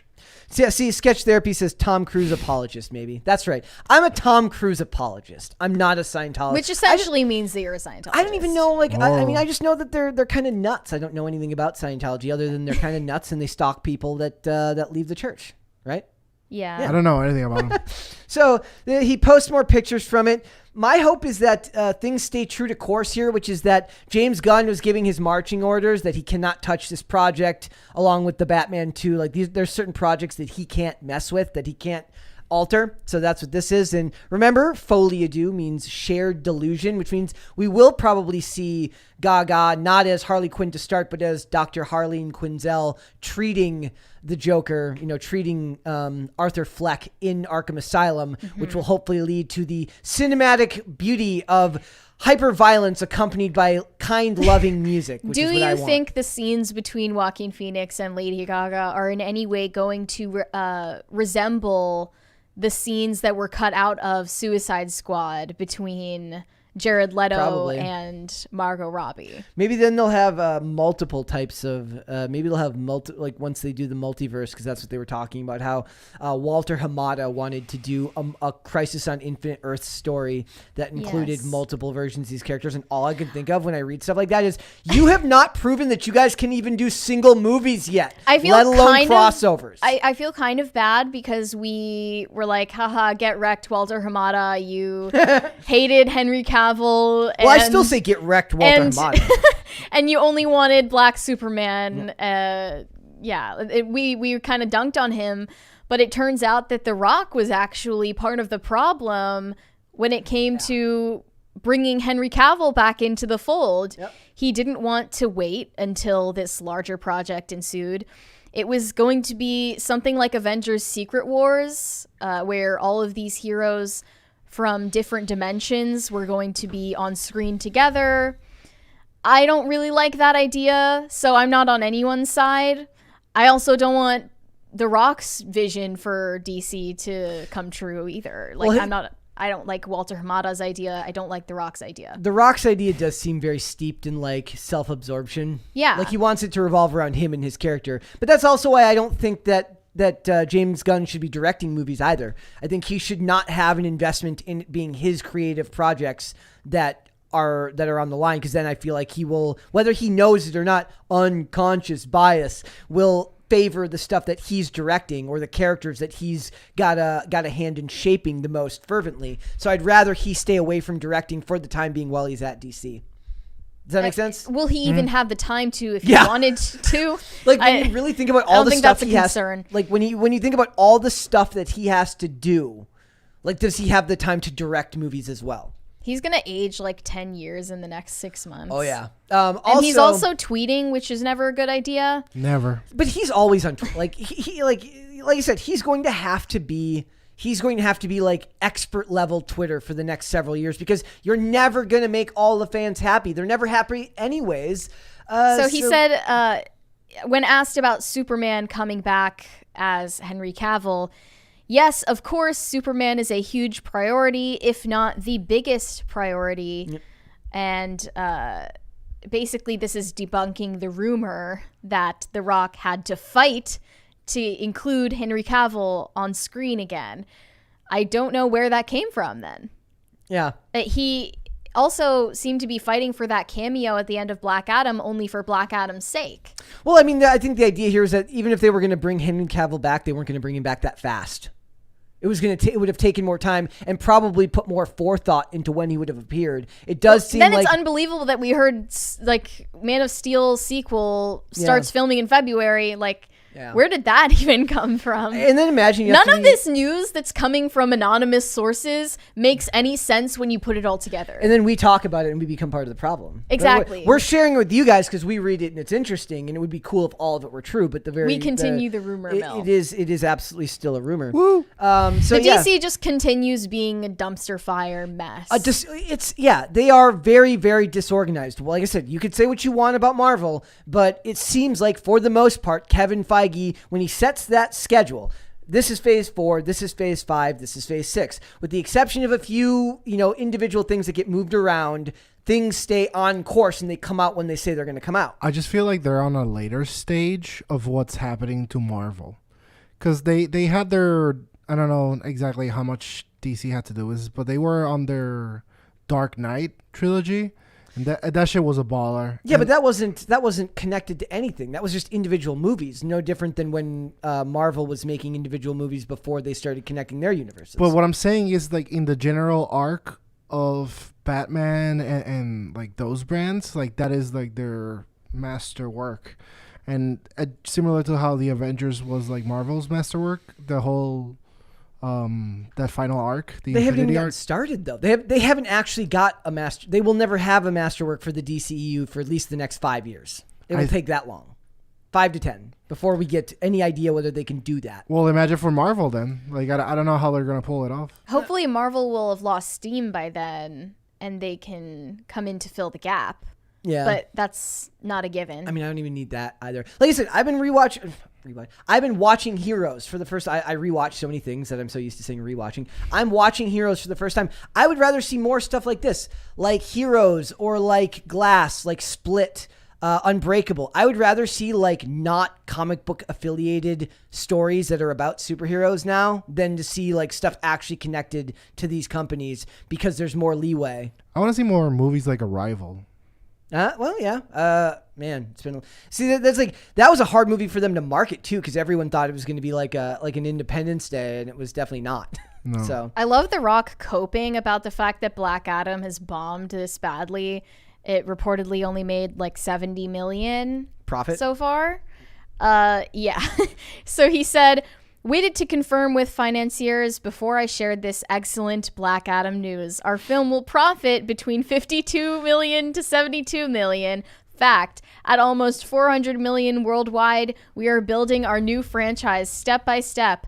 First Captain America movie did 370 million for the DC future. I mean, so he's just taking he's not wrong. heavy amounts of copium right now. I don't even think that's necessarily wrong. I don't think that if you take a character that most people haven't heard of, it may be an affront to his legacy as like supposedly a leading man. No, this is but it's totally something like to build on. an outcome you could expect. Yeah. But when you're comparing this to some of the projections people had for Black Adam, which is that it was going to, reach $1 billion in its. Like I just don't think it lived up to expectations, and now he is compensating for that again by tweeting a bunch. Well, the other thing is like, does it make up for it, and does it sell a lot of merch? Will he end up selling a lot of merch to kids? Like that's what I'm saying. Whether people like Marvel or not, I see people wearing Marvel merch all the time. I don't see people wear DC merch outside of Batman and Superman shirts. Even more important, like what are the Black Adam memes? Seriously, like what are the Black Adam memes? The only Black Adam memes are memes making fun of The Rock right now. And that's what I'm saying. Someone replied to this with a drill tweet that said, and another thing, I'm not mad. Please don't put in the newspaper that I got mad. One of the biggest reasons to watch a movie, I feel nowadays in this new era, is to see a meme contextualized in the original form. And if no memes came from Black Adam, then there wasn't any noteworthy moment that people wanted to see. Another person said, do you want us to donate money or what? I'm with the chat. A couple of people in the chat. I don't need connected universes. I don't need to see a movie that's going to give me future homework. I don't. I don't care anymore. I do not care that everything's connected. It ruins storytelling. When you have to worry about what this means for movies 5 movies down the line, and you can't even get the movie you're making right, it's you're at a disadvantage from the get-go. Also, somebody said, is Brett trying to pretend like the Dark Knight trilogy is anything short of a masterpiece? The Dark Knight Rises, my friend, is not a masterpiece. But the last one, no. But I will say that of those 3 movies, Batman Begins is my favorite, not The Dark Knight. I love The Dark Knight as far as its what it made me feel, because it was at a specific time in my life. Like I remember going to the theater and loving that movie because it was a particularly good time in my life with friends and everything that was going on. But I actually like Batman Begins more than The Dark Knight. But that's just me. I don't think you can call the trilogy a masterpiece though, because I don't think it finished as strongly as it could have. Also, he does point out that they do have plans for Superman. James Gunn, we're saying now here. James Gunn does have plans for Superman. He says he is one of their biggest, if not their biggest priority. He has also said that they have big plans for Green Lantern, which is a very good idea, but they're not moving forward with Ryan Reynolds' Green Lantern because nobody actually cares about seeing Ryan Reynolds as Hal Jordan again. It does mean that they could do what I've wanted, which is take Sterling K. Brown, hire Sterling K. Brown, make John Stewart Green Lantern. They can do that. He is or even Michael B. Jordan. Like if Michael B. Jordan is to be involved in more DC projects outside of just supposedly working as a producer on the Calvin Ellis, the Black Superman movie, you could involve him in that process and maybe have him as John Stewart. Those are both actors that I think could take that role. I think that Michael B. Jordan, his hype is people being very excited about his physique. What? No, that's Jonathan Majors now in the new Creed movie. Jonathan Majors looks like a freaking boulder. The one person I keep hearing for Green Lantern, Jon Stewart, is John Boyega. Yeah. Oh yeah, he's a superhero I mostly guy too. see people asking for that casting. Yeah, like that's all right. Those are good choices. I think all of those are good choices. I like the Sterling K. Brown one because he was pushing for it like a decade ago, like and kept talking about it, and like that was before he got cast in This Is Us. So he wasn't as big of a name then, but we'll see. We'll see where it goes. I think that Also, Amber Heard has some bad news. Oh, guys. Yeah. I forgot about that. She's getting sidelined in Aquaman and the Lost Kingdom. Who could have predicted this? That's well, guys, I'm almost think they should just like look. If Will Smith gets to be in Emancipation, Just lean into just it. lean into it. Just like have. I mean, her, maybe Amber Heard did something worse than Will Smith did, but it would be funnier if she was like they turned her character into an abusive character, and they just lean in and just make her the I don't know bad how guy you can in the movie. deceptively edit that bad. Yeah, they can't. So yeah, they're saying that the new Aquaman and the Lost Kingdom test screening allegedly proves Amber Heard is still in the film, but Mira is sidelined for a third of it. Again, how are these leaks coming out about these test screenings? Like, do these people just sign contracts like, no, I will not talk about it, and then lie? They're like, hoo-hoo, and then they start talking about it the second they leave. That's literally it, though. This commentator said that according to multiple anonymous sources, you can't remove Mara. Some scenes just wouldn't even work. That's what I assumed was the case. I Yeah. don't think they could ever remove her entirely. I just thought they were going to reduce her screen time. But if anything, I think like lean into it. Give her as much screen time as possible. Poor DC, they have so many controversial actors. Well, Not Amber really. Heard's Who? controversy is a And- lot more public than Ezra Miller's. Yeah, those two. But Most people don't know about Ezra Miller's track record. in general, like me and you disagreeing on Ben Affleck aside, I do think that one of the biggest things that they've failed at is they've gotten almost perfect casting for their main characters, and then they've somehow managed to not do it right every single Do time. you really feel that way?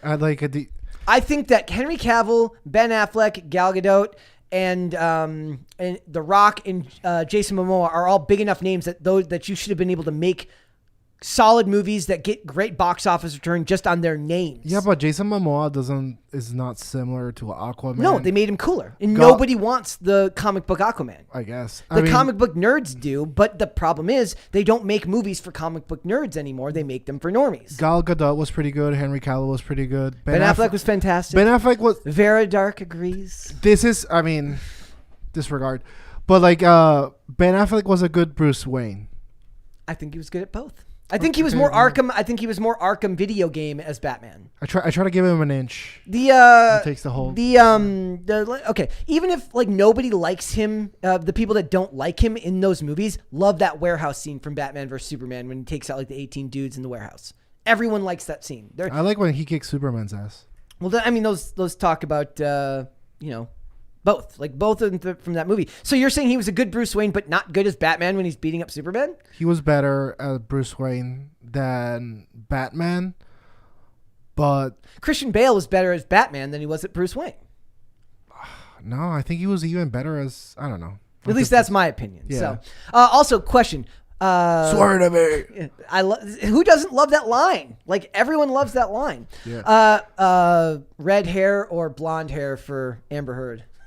I like the red. I actually like the red. I like the fake red hair. We were just talking about hair dye earlier today and what it means about a woman's psychology. They're talking about how she's at the edge of the hot crazy scale. She so is too. She looks like a crazy SJW woman. She looks like the type of woman where you're like, yeah, she could ruin my life. That's all right. It's like worth it. Who's the comedian with dwarfism? I always forget that guy. You know what I'm talking about, right? Yeah, Tyrion. He does no, that's not the guy from the comedian, not the actor. Oh. That's Peter Dinklage. There's this comedian who's talking about it. Maybe somebody in the chat knows. But sure. He gives this thing where he goes, I make everything better, and he talks about how he's like, I got into a car accident once. And he's like, it was my fault. I was texting and driving and I rear-ended this dude, totally destroyed his car, destroyed my car. I get out of my car, he gets out of his car, he looks down at me and goes, worth it. Like he goes, I make everything better. So, she's on the edge of the hot crazy scale. And they're talking about how that's facts. It is. It is a real thing. I never understood that, but if anyone in the chat can explain it, the hot please crazy do. scale? It's an actual scale. I would like them Brad to Williams. tell me. Brad Williams is the name It's of the like the comedian I'm hotter. talking about. No, I know what the scale is. I just don't understand it. The hotter she psychologically. is, the hotter you are, the crazier you are. The crazier she is, being the hotter she is means the more like you'll give in, the more leeway you'll give her because she's hotter. So her craziness actually. I thought it was just probability of women being crazy based on their hotness. A little bit of both. Yeah. So she's hot. She's crazy. It's fine. Whatever. It's fine. Let her ruin your life. It's all right. Let her ruin Aquaman. Let her ruin. Just let her do it. Well, she's not going to be in it as much, so we'll see. I actually, I liked Aquaman. It was fine. It was like what I've also realized, and somebody mentioned this in a video I was watching the other day. None of these movies that are made now, not one of them is made to be rewatched. Yeah. They're literally meant to be consumed and thrown away. That's how I rate movies is like, would I be drawn to watch this again? Did I enjoy it enough that I would want to watch it again to digest it in full? I don't think and there understand are any of it them. fully. Like that, I would never rewatch any Marvel film. This is what annoys me about modern films is that I feel like the compliment du jour now, it's like, it's okay. It's never, it's good. It's always, it's like, hey. And that's all they're really going for is like that you tolerate it. I saw it and I didn't vomit. Did you pay the money to see it in the theaters? And does the idea of watching it, is the idea of watching it on streaming enough to keep you from unsubscribing to your streaming service? Yeah, they don't really care if you walk out 10 minutes after you get there. As long as you did that. So, all right, let's do some super chats. I think we got a couple there. Okay. Biddy Beastly said, my point was that caricatures are okay, by me at least. I'm sure Brett could agree. Superman is the goodest boy, because he just is, and Sauron is evil just cuz.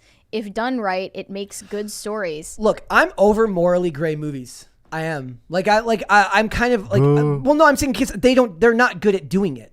Like most of Hollywood clumsily tries to do morally gray now to the point where the bad guy is always redeemed, but the good guy is never allowed to be morally both. Mm-hmm. The good guy is just universally good, and the bad guy they sometimes redeem at the end, but usually not really all that well. I'm over it. I want the mustache twirling villain who just wants to end the world. That's why I love Sonic 2. The bad guy is only a bad guy because he was victimized. Yeah. It has that capital to the victimhood status. They make it an excuse that you're supposed to sympathize with. To why they're behaving that way. And I'm over that. I'm over that storytelling. I think it's lazy, and I think it's done from, like you said, from a perspective of victimhood that is prevalent in our culture, but is not really relevant in stories that are supposed to be timeless.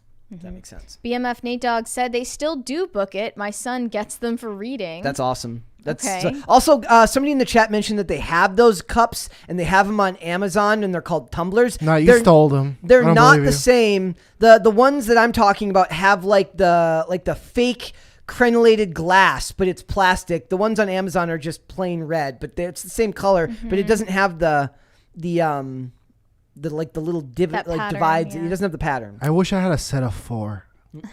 Bobcat said, how do I send you an Amazon link to those Pizza Hut cups?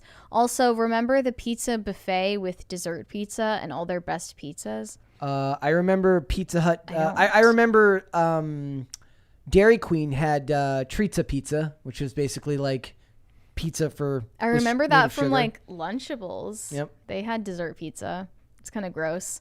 Badab said, there's a DC movie called Batman versus Teenage Mutant Ninja Turtles. So good. That's Brett's wet dream. Batman versus Teenage Mutant Ninja Turtles rules, and everyone should be watching it right now after this show.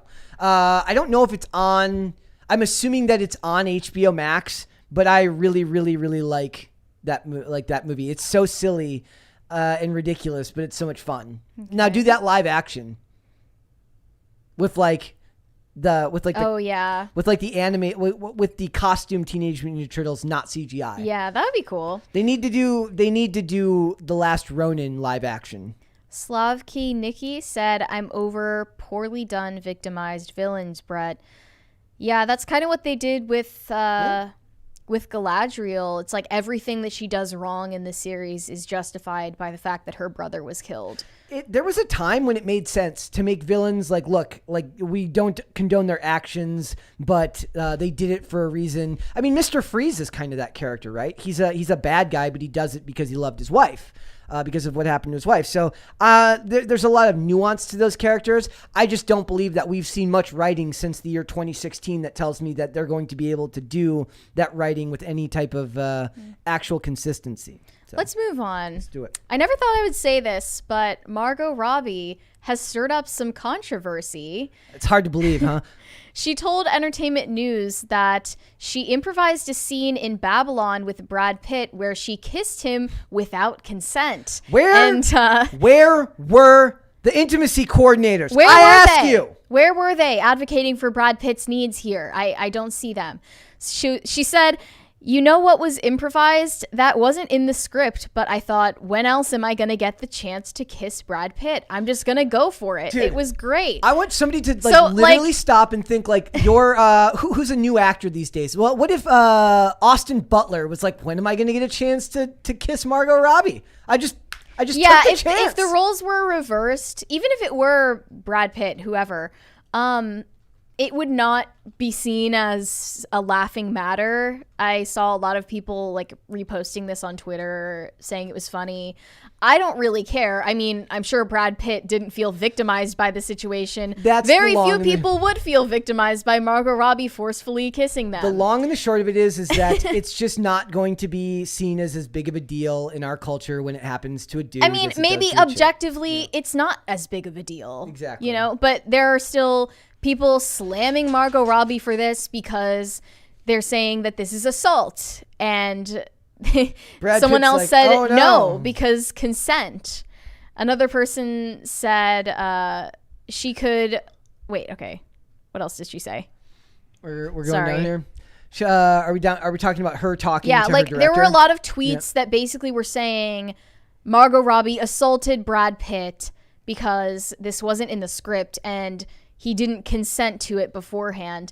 But then, you know, now her statement kind of goes along with a lot of older actors who have said, like, I don't see the need for intimacy coordinators. Yeah, Sean Bean is one of them. I don't see the need for intimacy coordinators because we need spontaneity to capture the chemistry between two characters. Which you can't calculate and script everything, can you? I do love the idea. Here's what I was thinking was really funny. Somebody was explaining this, said, where was the intimacy coordinator to make sure these things happened went off without a hitch, which means they fundamentally don't understand what an intimacy coordinator is. The director should be the one making sure that everything goes off without a hitch. The intimacy coordinator is purely there. They can call it intimacy coordinator. They're HR. The funny thing about this is that she got express permission from the director to do this, unbeknownst to Brad Pitt. So they both were perfectly fine with doing this. Imagine a guy's like, oh, you want to make out with a girl's like, you want to make out with my husband? Sure. I give you permission to make out with my husband or to make out with my wife. That doesn't make any sense. That's not how consent works. You don't get third party consent. Maybe if this had been a different actor she did this with, there'd be more outcry because Brad Pitt himself has come under fire for allegedly. Yeah, they don't care because he's allegedly abused his wife on an airplane. Abuser. So I don't know. Yeah, there's this story we've talked about before. Basically, the FBI investigated a situation where Brad Pitt allegedly got into a physical altercation with his son. And Angelina Jolie was in the private jet with them while this was happening. They were going across state lines, which made it FBI jurisdiction. Oh my God. Was he like smacking his kid? I mean, we don't know. We can't know. I don't like talking about that stuff a lot of times because if it's just he said, she said, like who really knows? Yeah, there's still legal proceedings going on. So anyway, there are some people who just wouldn't have stood up for him if this story came out. I do love if it were another actor, maybe they would have. That even Margot Robbie has to like just shoot her shot. Like most people, it's like shoot your shot, kings. Ask that girl out. Even Margot Robbie has to be nervous sometime if she's going to do something like this. I think it's funny that the director was in on it with her. That would not happen if the roles were reversed, for sure. It's also They really would funny. immediately be calling the intimacy coordinator. Yeah, well, the guy could never get away with doing No. something like this. First of all, he would be called old and creepy if he was to do Yes. this. It's not creepy when the young actress does it to the older guy, but if the older guy does it to the younger actress, it's creepy. And also, it's really funny that trope in movies, like that is one that will never go away. The creepy old guy.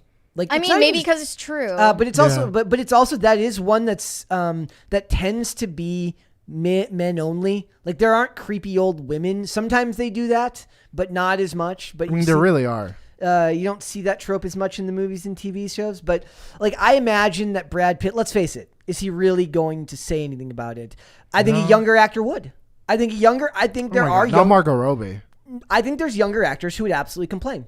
I do. I think there's What Austin Butler? maybe not Austin Butler, but I absolutely believe that there's young male actors that would be offended by what she tried to do. Do you remember when Well, the thing is, I don't think she would be attracted who to was those the actors. was it Katy Perry on The Voice or something that Yes. kissed somebody against their will and they hadn't Yeah. kissed someone before? Yeah, there was a contestant on, I think it was either American Idol or The Voice, Yes, one of the two. where he like admitted to the judges for some reason that he hadn't kissed a girl before. Katy Perry got up out of her seat and went and Yeah, I kissed remember him, this. and it was really awkward to watch. And she didn't ask him if he wanted if he wanted to. It's assumed because society assumes this of men that you will take whatever you can get at any time. I mean, what if he had never kissed a girl because he was gay? It's just like Or he you don't need to just like get up and like forcefully touch somebody like that. It's not appropriate. Well, and it speaks to the hubris of celebrities and the hubris of what there's. See, I used hubris again. Of how women have been kind of raised to believe now that not raised to believe that it's okay when they do it because men are dogs. Even though he said that he hadn't before, she assumes that means it's okay. I think that what Katy Perry did was more obviously inappropriate, whereas when Yeah. Margot Robbie did this, it was objectively less egregious than if the roles had been reversed. She also did it to a woman on set too.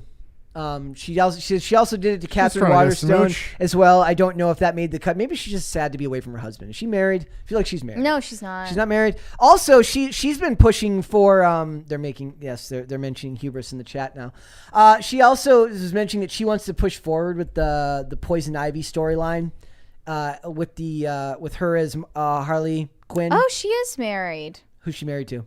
His name is Tom Ackerley. Don't know who that is.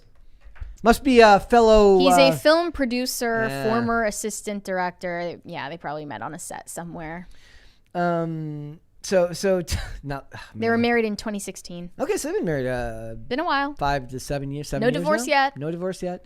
You know, they're probably working all the time. They're probably never together. Like Still, I mean, that does make this situation a little bit weirder, right? I don't know. Yeah. She she's like, went "I've got out it of her out." way to add this into the script She's when like, it "I've got wasn't it there out." before. What if one of those couples where like he gets it? You know what I mean? What do you mean? What? Where she's like, "Oh, I'm gonna steal a smooch from Brad Pitt because I think it'll fit," and he'll be like, "Yeah." I don't know. Oh yeah, So she so told her husband is a cuck. Basically, Yikes. maybe it's entirely possible.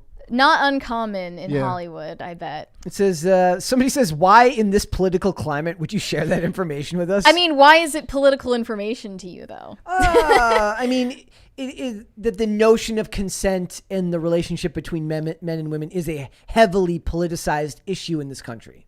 Yeah, But when it they doesn't mean mean- it should be. When they say political, they mean sociopolitical. And then there were some Redditors using this situation as an example for why intimacy coordinators should be mandatory on movie sets. I love the idea that it ends up becoming the Margot Robbie rule. They don't name it after a guy. They name it after a girl. It's the Margot Robbie rule. We need a intimacy coordinator on set so that men Even won't be for accosted. movies that have scripts without sexual activity, the intimacy coordinators have to be on call. Well, also think about this. We live in a society now, whether they want to admit it or not, that encourages women to be more sexually promiscuous and aggressive. So down the line, that level of what I would consider a sort of sexual entitlement, meaning that it's okay when we do it, will become a problem on set because eventually there will be men who won't just be the ones who are like, okay, whatever, awesome. Like this will happen eventually where you will get a male actor who maybe he is gay and hasn't come out yet. And is affronted by the idea that it would happen in a scene where maybe he's okay with doing it, but it has to be part of something where he knows it's going to happen. Mm-hmm. Like, this could become a problem down the line just because of the way gender roles have changed in this country.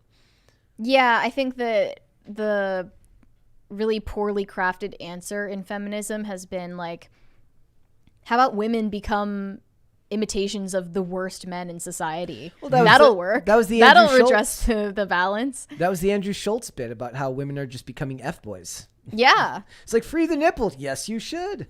Like, they're not even imitating the good things about men. Nope. They're just imitating the worst parts They've of been the male nature. Which is, by the way, also heavily like overemphasized and like exaggerated. Like, your friends, how many of them actually behave that way on a regular basis? Yeah. Not many. So it is in a lot of people in the chat like, oh, she's a woman. Also, we talked about equity earlier. I want equity in intimacy coordinators. Until I see a 50-50 ratio of men to women intimacy coordinators, I don't want to hear about equity in Hollywood. I want tons and they got to be old and have porn mustaches. Otherwise, I don't want to hear about it. The line between intimacy coordinators and porn directors is increasingly blurred. Well, that used to be a big thing in like when they would include a lot of like adult actresses in like scenes, like strip club scenes they would get like adult actresses to do it because they're just comfortable being naked on camera, and they can pay them. I didn't know this, but apparently it differs state by state whether it's legal for strippers to strip down naked or not. Yep. So it depends on the state. And also, like, I think some states allow like no nudity, yes alcohol, yes nudity, no alcohol. Weird. I think California's like that. Like, there's a difference between strip Which club one? and bikini It's just like, bar. at that point, if you have to make rules like that, maybe it shouldn't exist. Just a thought. Fair Let's enough. read some super Let's do it. chats. We got a couple. Slavky Nikki said Batman. Do you know what that stands for? The animated series. Oh, the animated series, Mr. Freeze, was effing Oscar Yes, worthy. it was. And that is, oh my gosh. Is any animated movie even able to get It's a series. It's not even a movie. considered? I don't know. I mean, I'm sure. Like, I'm sure that a that they thing? would. There's a category, But right? Batman the animated series, it really was. Oh my god, it is really funny. Like, you could do social commentary. Like, there is a lot of social commentary in Batman the animated series, and it's just done so masterfully and still so much fun that I challenge anyone here who hasn't seen it to go watch and tell me that doesn't have great social commentary while also being just a crap ton of fun the whole time. Bryce E said, "Where are they?" One of the most memed scenes out of The Dark Knight. Where are you? Hey, Rachel. Where's the trigger? In the dark, like, you just know his voice is like the whole. See, I liked the voice, the altered voice of Affleck, with the machine altered voice of it, but I don't think that there's anything wrong with Pattinson's more subtly done version either. Though I don't really like that version of it. So. Johnny Derp said, Brett, fake textured glass red plastic cups at Webstaurant. Under $10 for a set of 6. You're welcome, and that is all. We have the best chat in the world, guys. I kind of want to They order. just write that down. scouted your Pizza Hut cups for you. I'm taking a Write that picture. down. Write that down. I'm taking a picture. Webstaurant. Potatoes for Seamus said, Brett, you have my consent in this era of time. I'm in my consent era. Or Margot Robbie is in her no consent era. You should, yeah. Margot Robbie you should all be in your consent. She's in her alleged assault era. Your consent era should be omnipresent. It should never go away. Yeah. It's not an era. It's a life. I'm in my consent lifetime. Matt said, Brett, now that you subscribe to Peacock, can you watch You can watch 1985 cult classic Trancers, the only explanation for wokeness? Maybe I will look into that after I'm done watching Heroes. I may drop off of Heroes after like season 2. I've heard it gets pretty bad in season 2 and 3, but I am highly enjoying it.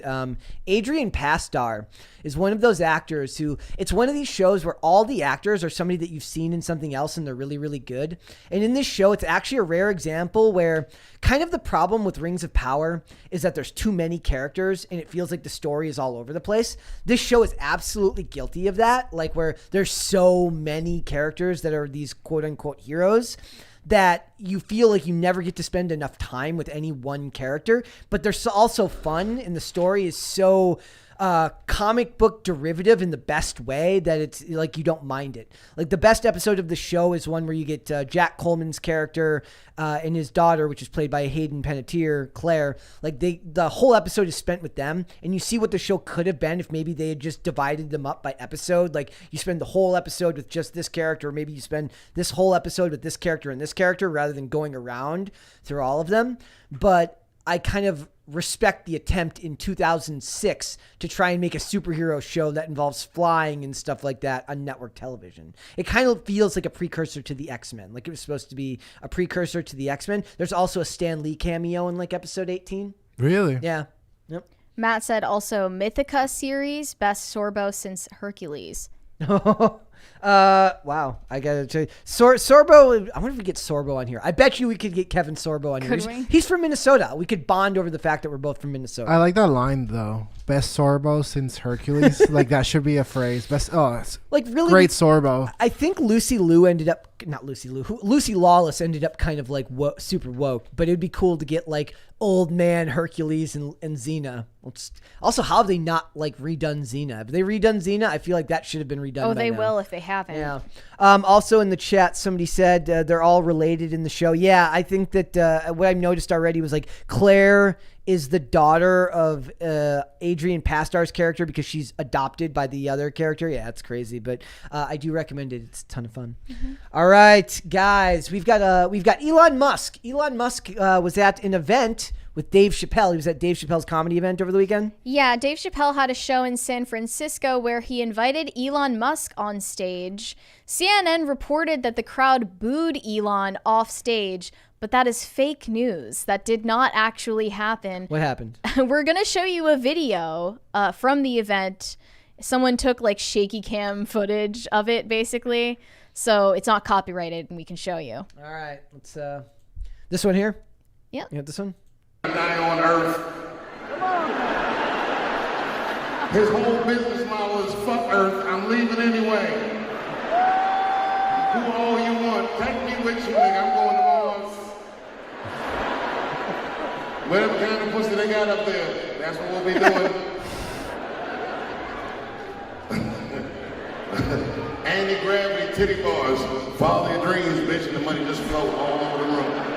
Okay, so at the beginning, when Elon Musk first came on stage, Dave Chappelle said, "Make some noise for the richest man in the world." I would say about half of the crowd was booing. To be fair, saying "make some noise" doesn't mean positive or negative, so they were allowed to express their opinion. It's very non-specific. But I'm just surprised that a Chappelle audience wouldn't be cool with Elon Musk. It feels right? like that's like right in the normie. Shouldn't they overlap? There should I be don't know strong why overlap. so many people there disliked him. Probably just because they're from San Francisco. Oh, is that where they were? Yeah, they said. It's probably all relatives of the Twitter people that got fired. Well, why are they at a Chappelle show Well, then? I said relatives, not the actual people. So- the actual people have been fired. They can't afford it. Chappelle joked that all of the people booing were booing from the nosebleeds. Like they got all the worst All the seats, people so close they're were mad. like, "Yeah, we love you, Elon." Space Yeah. Daddy. Space Daddy. He also said, "Don't say nothing. You hear that sound, Elon? That's the sound of pending civil unrest." And he also said, "Booing is not the best thing you can do. I wish everybody in this auditorium the joy of feeling free, and may your pursuit of happiness set you free. Amen."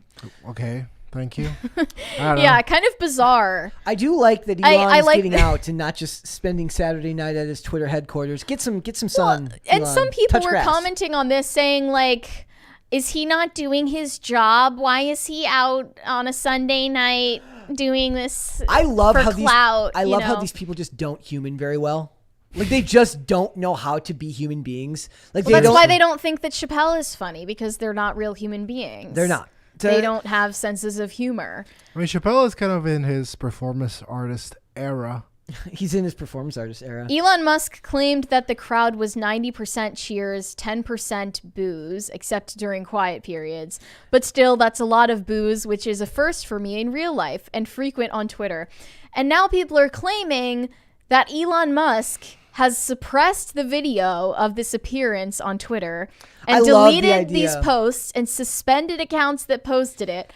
I doubt that that's true because he was already teasing a mass suspension of bot accounts that would seems like happen a- yesterday and today. This seems like a Jesse Smollett claim. I It's love like- the idea that he just has a button. Like anytime something negative gets said about him, he just hits a big red button and it just Yeah, disappears. the TOS just become like, don't be mean to Elon. Be nice to Elon or else. Also, I love that this Dave Chappelle joked that in exchange for bringing him on stage, Dave Chappelle gets to be at like the first comedy club on Mars. That's hey man. It'll be named after him. Get your billing. Get your top billing when you're on Mars. Also, there's a part at the end here that I want to talk about where they say Musk also repeated a trope of the QAnon conspiracy theory movement by falsely suggesting that Twitter's former trust and safety executive, Yoel Roth, his doctoral dissertation made him an advocate for child sexualization, which actually is true from what I understand and not a QAnon conspiracy theory, but CNN going to be CNN. We had the thing from Contra that was talking about it earlier where they basically talks about that he advocated in his dissertation that minors should have access to Grindr. My Yikes. God. Big yikes, I mean, guys. they already do, and they already use it. Yeah, Take from that information what you but will. advocating for it seems like a bit of a weird thing to do. I'm just saying. And also, he's also at war. He's not at war, but Mark Ruffalo is at war with Elon Musk's version of Twitter because it's Mark Ruffalo, and he's an Ruffalo. insufferable douche canoe.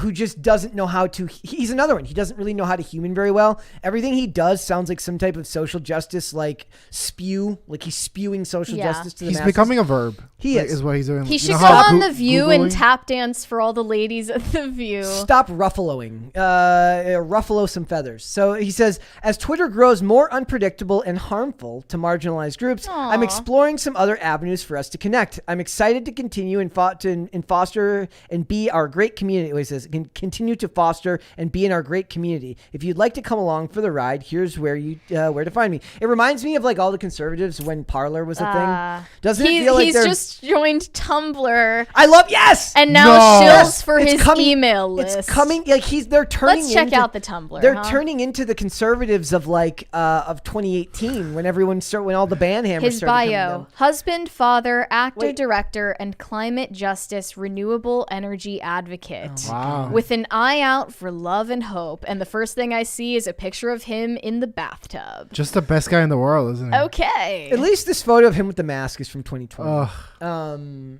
Like I love it. They wear the mask with such pride. I can't wait for Noah Centineo to come replace Mark Ruffalo for Dude, good. the U.S. is the only place in the world that's still putting out with this. Like in mass events, they're like, yeah, we're still gonna wear them. Love his Marvel themed Yeah. COVID mask. He says, I'll also be here focused on social and political action related to democracy, climate change, reproductive justice. What the frick is It doesn't mean anything, Brett. Make LGBTQI peace plus with rights that. and indigenous communities, and we'll be exploring other platforms as well. Thank you for coming along for the ride. Him and Elton John both abandoned the platform. Elton John because he doesn't want to see how misinformation is being used to divide our world. I love how their idea of misinformation is literally just anyone that we can't censor. Yeah, I mean, we talked about the argument these ladies on The View had about whether they should stay on Twitter. Whoopi Goldberg was saying you need to just leave the platform because you can't control it.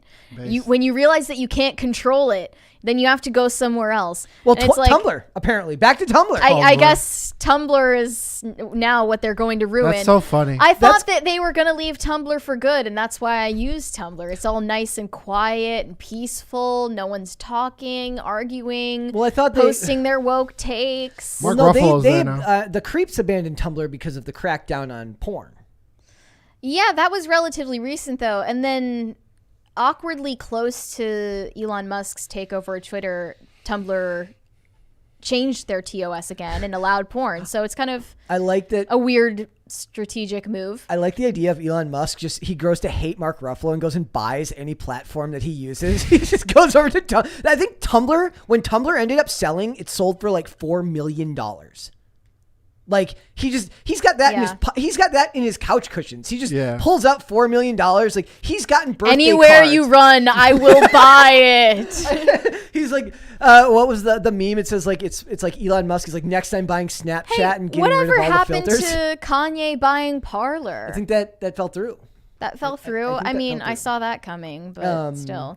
So maybe we can maybe Space Daddy can follow Mark Ruffalo all the way over to Tumblr and be like, nah, you're not safe from me. He should buy Tumblr. He should buy. He just buys all of the social media platforms except for Facebook and Instagram. Lord knows Tumblr has a lot of child exploitation going on there. He could clear that up too, because that was the big reason that they were discussing Yoel Roth was because they were discussing how he wasn't doing anything about child exploitation on Twitter, and also we talked about how they're like, how can he fix child exploitation on Twitter? He fired the whole team responsible for child safety because they're not doing their job. Yeah.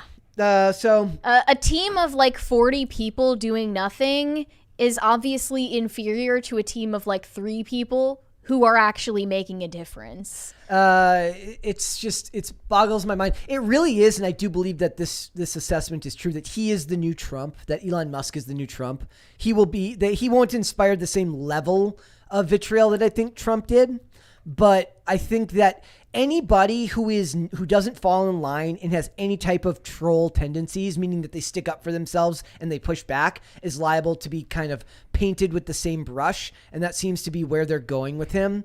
They realize they can't do that to like a Ron DeSantis because he's too not stoic, but he's too even keel to fall for that and to become like the troll that Trump was. So I think that's where Elon will end up being.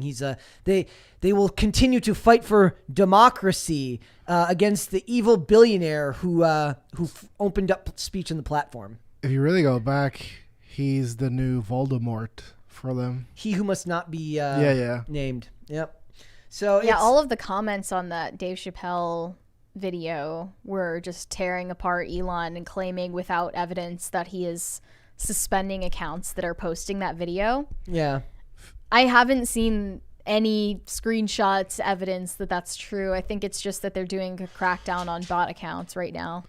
It says Musk banned the Twitter account that posted this video. So much for free speech. Comedy is legal now. BS.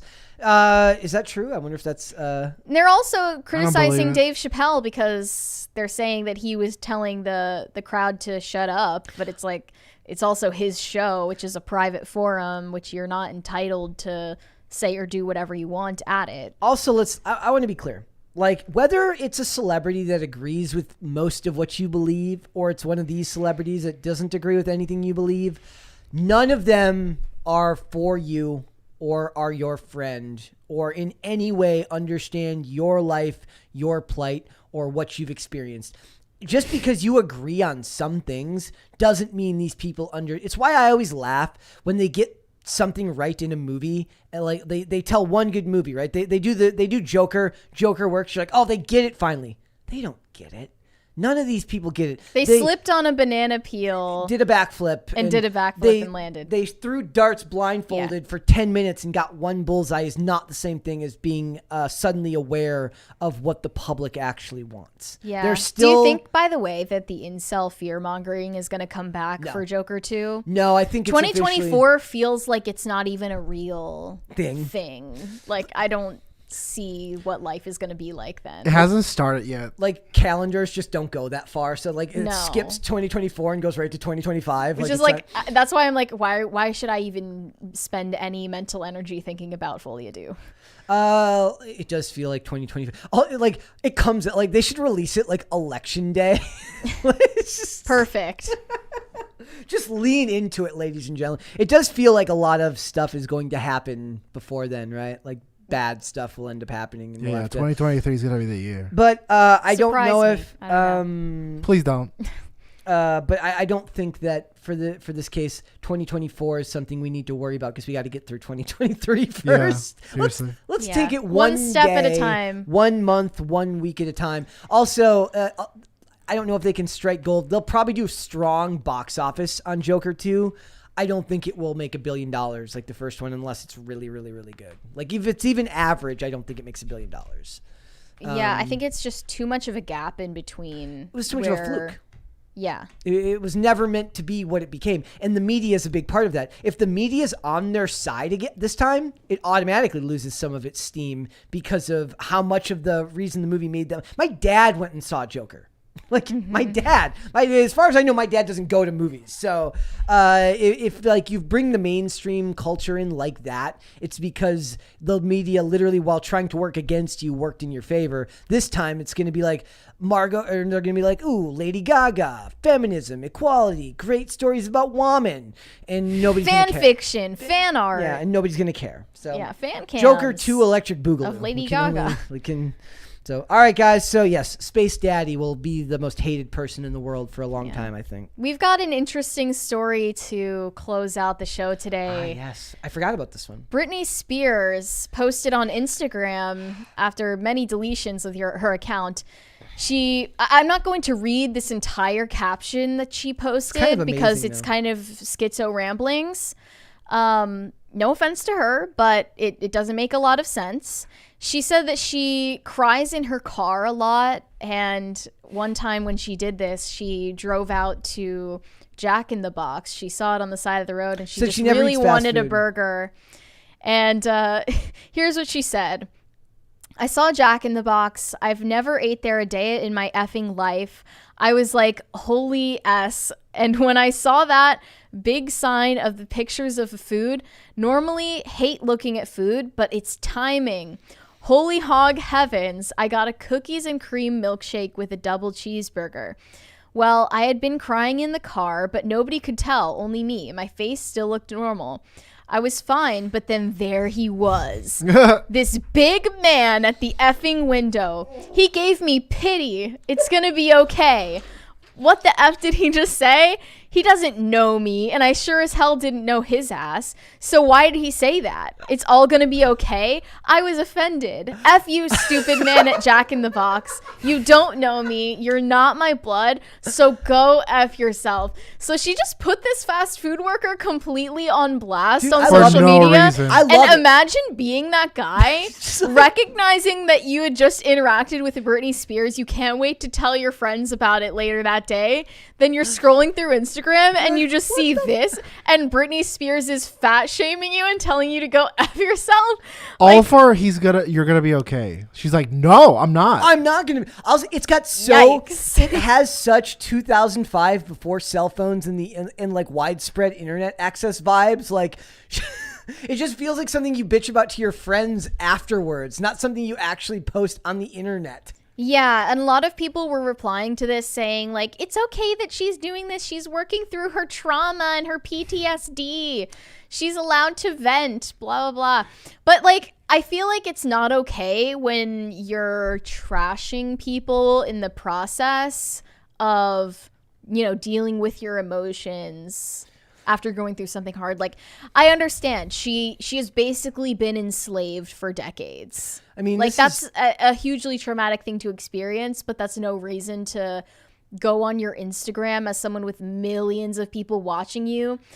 And also someone who's, like, of course, a lot more materially well off than the person you're going off on. Yeah, like you're fighting against a guy in a Jack in a Box, not exactly like top G. Right. Status, Like, also that speak to her. explains why you're doing it, but it doesn't come up with an excuse. Maybe the idea here is that she doesn't feel like a celebrity or like she's rich. She's just like, she sees both of them on equal playing fields. Maybe it's a sign of pure, of a lack of, like, what would that be? Like, she forgot that people recognize her or Yeah, something? or like it's like she doesn't feel like a celebrity. She doesn't feel rich or famous. I'm steel manning her argument here somehow. Yeah. Maybe she's like, she doesn't feel like she's any better than this guy, so why should he take pity on her? or something Classic like that. Dasave contrarian. I'm here to be the contrarian of the argument. I don't know. I just think there are a lot of people happy to excuse bad behavior of celebrities and say that it's mental health.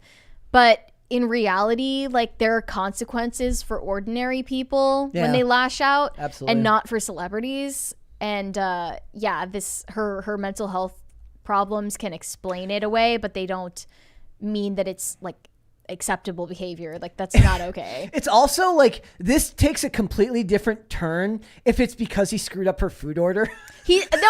She would have mentioned that. Yeah, I know. You know, like they didn't do anything wrong. All he said was like, you know, perk up, like it's gonna be okay, whatever.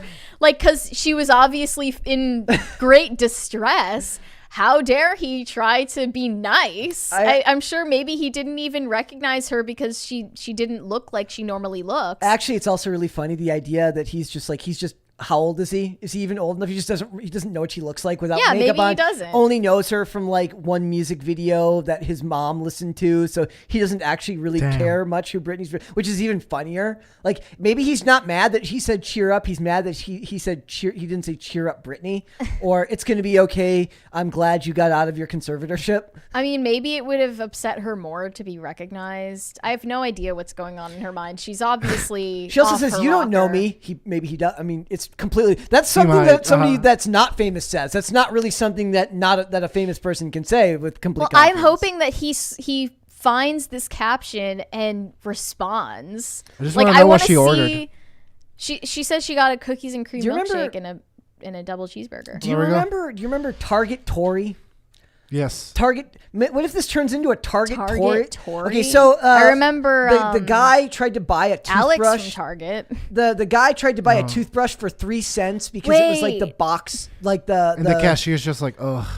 and he took a picture of her and shamed her on his Twitter. Or something, and then like I do the remember quartering, her. and somebody raised like several like tens of thousands of dollars for this woman, and she got like a vacation out of it and got to use the money. Like they need to make this like Jack in the Box. Maybe his name's Jack. Let's get him on the show. Yeah, like he can turn this into his payday opportunity, where this dude did not deserve to deal with this. With poor Britney's crap, and he should get a GoFundMe started for him. Do you guys remember Alex from Target? No. What one was that? It was this other Target employee that like someone took a sneaky picture of just because they thought that he was cute or something, and then they posted it on Twitter. I don't remember and that. it blew up, and then he tried to like get an influencer career off of it. Poor guy. Oh, did it work? Not really. He's one of the Wendy's menu guy. Wait, no, But he it's became Denny's. a YouTuber. I'm sure he's washed up now. The other thing is, like, somebody in the chat, Serenco Production says, "What if he just thought she looked sad? Like, imagine actually being empathetic and caring about people, and like Couldn't be me. Like, Right. Like, I don't At a understand job why that where would you're- make her so angry. at a job where you're ostensibly treated like crap a lot, Seriously. I'm sure, and the dude still has all the empathy in the world for somebody who just looks sad, and she's just mean." That's what I'm saying. Like, Yeah. this is not the move. Like, this I isn't want him to like come out and above you. respond to the situation. We need, Like, to okay. know He how He needs to feels. go to TMZ. He was probably like, "You want napkins with that?" You know, like. Anyway. And she's like, go F yourself. I want to know what his YouTube what was it, Alex from Target Alex? Yeah, What does Alex he from talk Target. about? What does he talk? What if he turned Alex it from in Target and Target Tory need to do a collab. reality show? A reality show. When you work minimum wage, like you hear wild stuff Yeah. all the time. I So I don't think this is probably the craziest thing he's ever heard. It's funny because I actually I posted a thing the other night where it's like I bought my first red shirt. I used to work at Target from like 2006 to 2012. And I bought my first red shirt since then because you basically have PTSD. You never wear red again. And I bought my first red shirt and my first pair of khakis. You just never, ever, ever wear them together at the same time. Well, yeah. You don't want to look like They've you. kind of ruined that look anyway. Also, if I'm in the store and I'm walking through the aisles and I hear the call on the intercom for backup cashiers, my brain turns into Zoolander and I start walking to the front because it's like in your limbic system. Like you hear that they're like backup cashiers to the front lane. You're like, and you start walking. And you have to catch yourself and remember You don't start work. robotically following orders. And you remember that you don't work there anymore. Brett's just in the middle of a Target having PTSD flashbacks. Basically. Dude, my first day at the job at Macy's was Black Friday. It's horrible. Why would you start on Imagine. Black Friday? I don't know. It was a bad idea. That is an absolutely terrible idea. Two people were horrible. It's like what they do is like it's like a test. Like if you can make it through this is your first day, you'll be fine. The worst part was that there was this one shirt that everyone wanted for some reason unbeknownst to me. And I've had like 20 people ask me like, do you have it this size? And I'd be like, no. And they'd be like, well, go check. And I'm like, you're like the 30th guy that's asked. And none of them would believe me. They would all be like, this guy doesn't want to do his job, and just like point and shame me. And I'd be like, wow.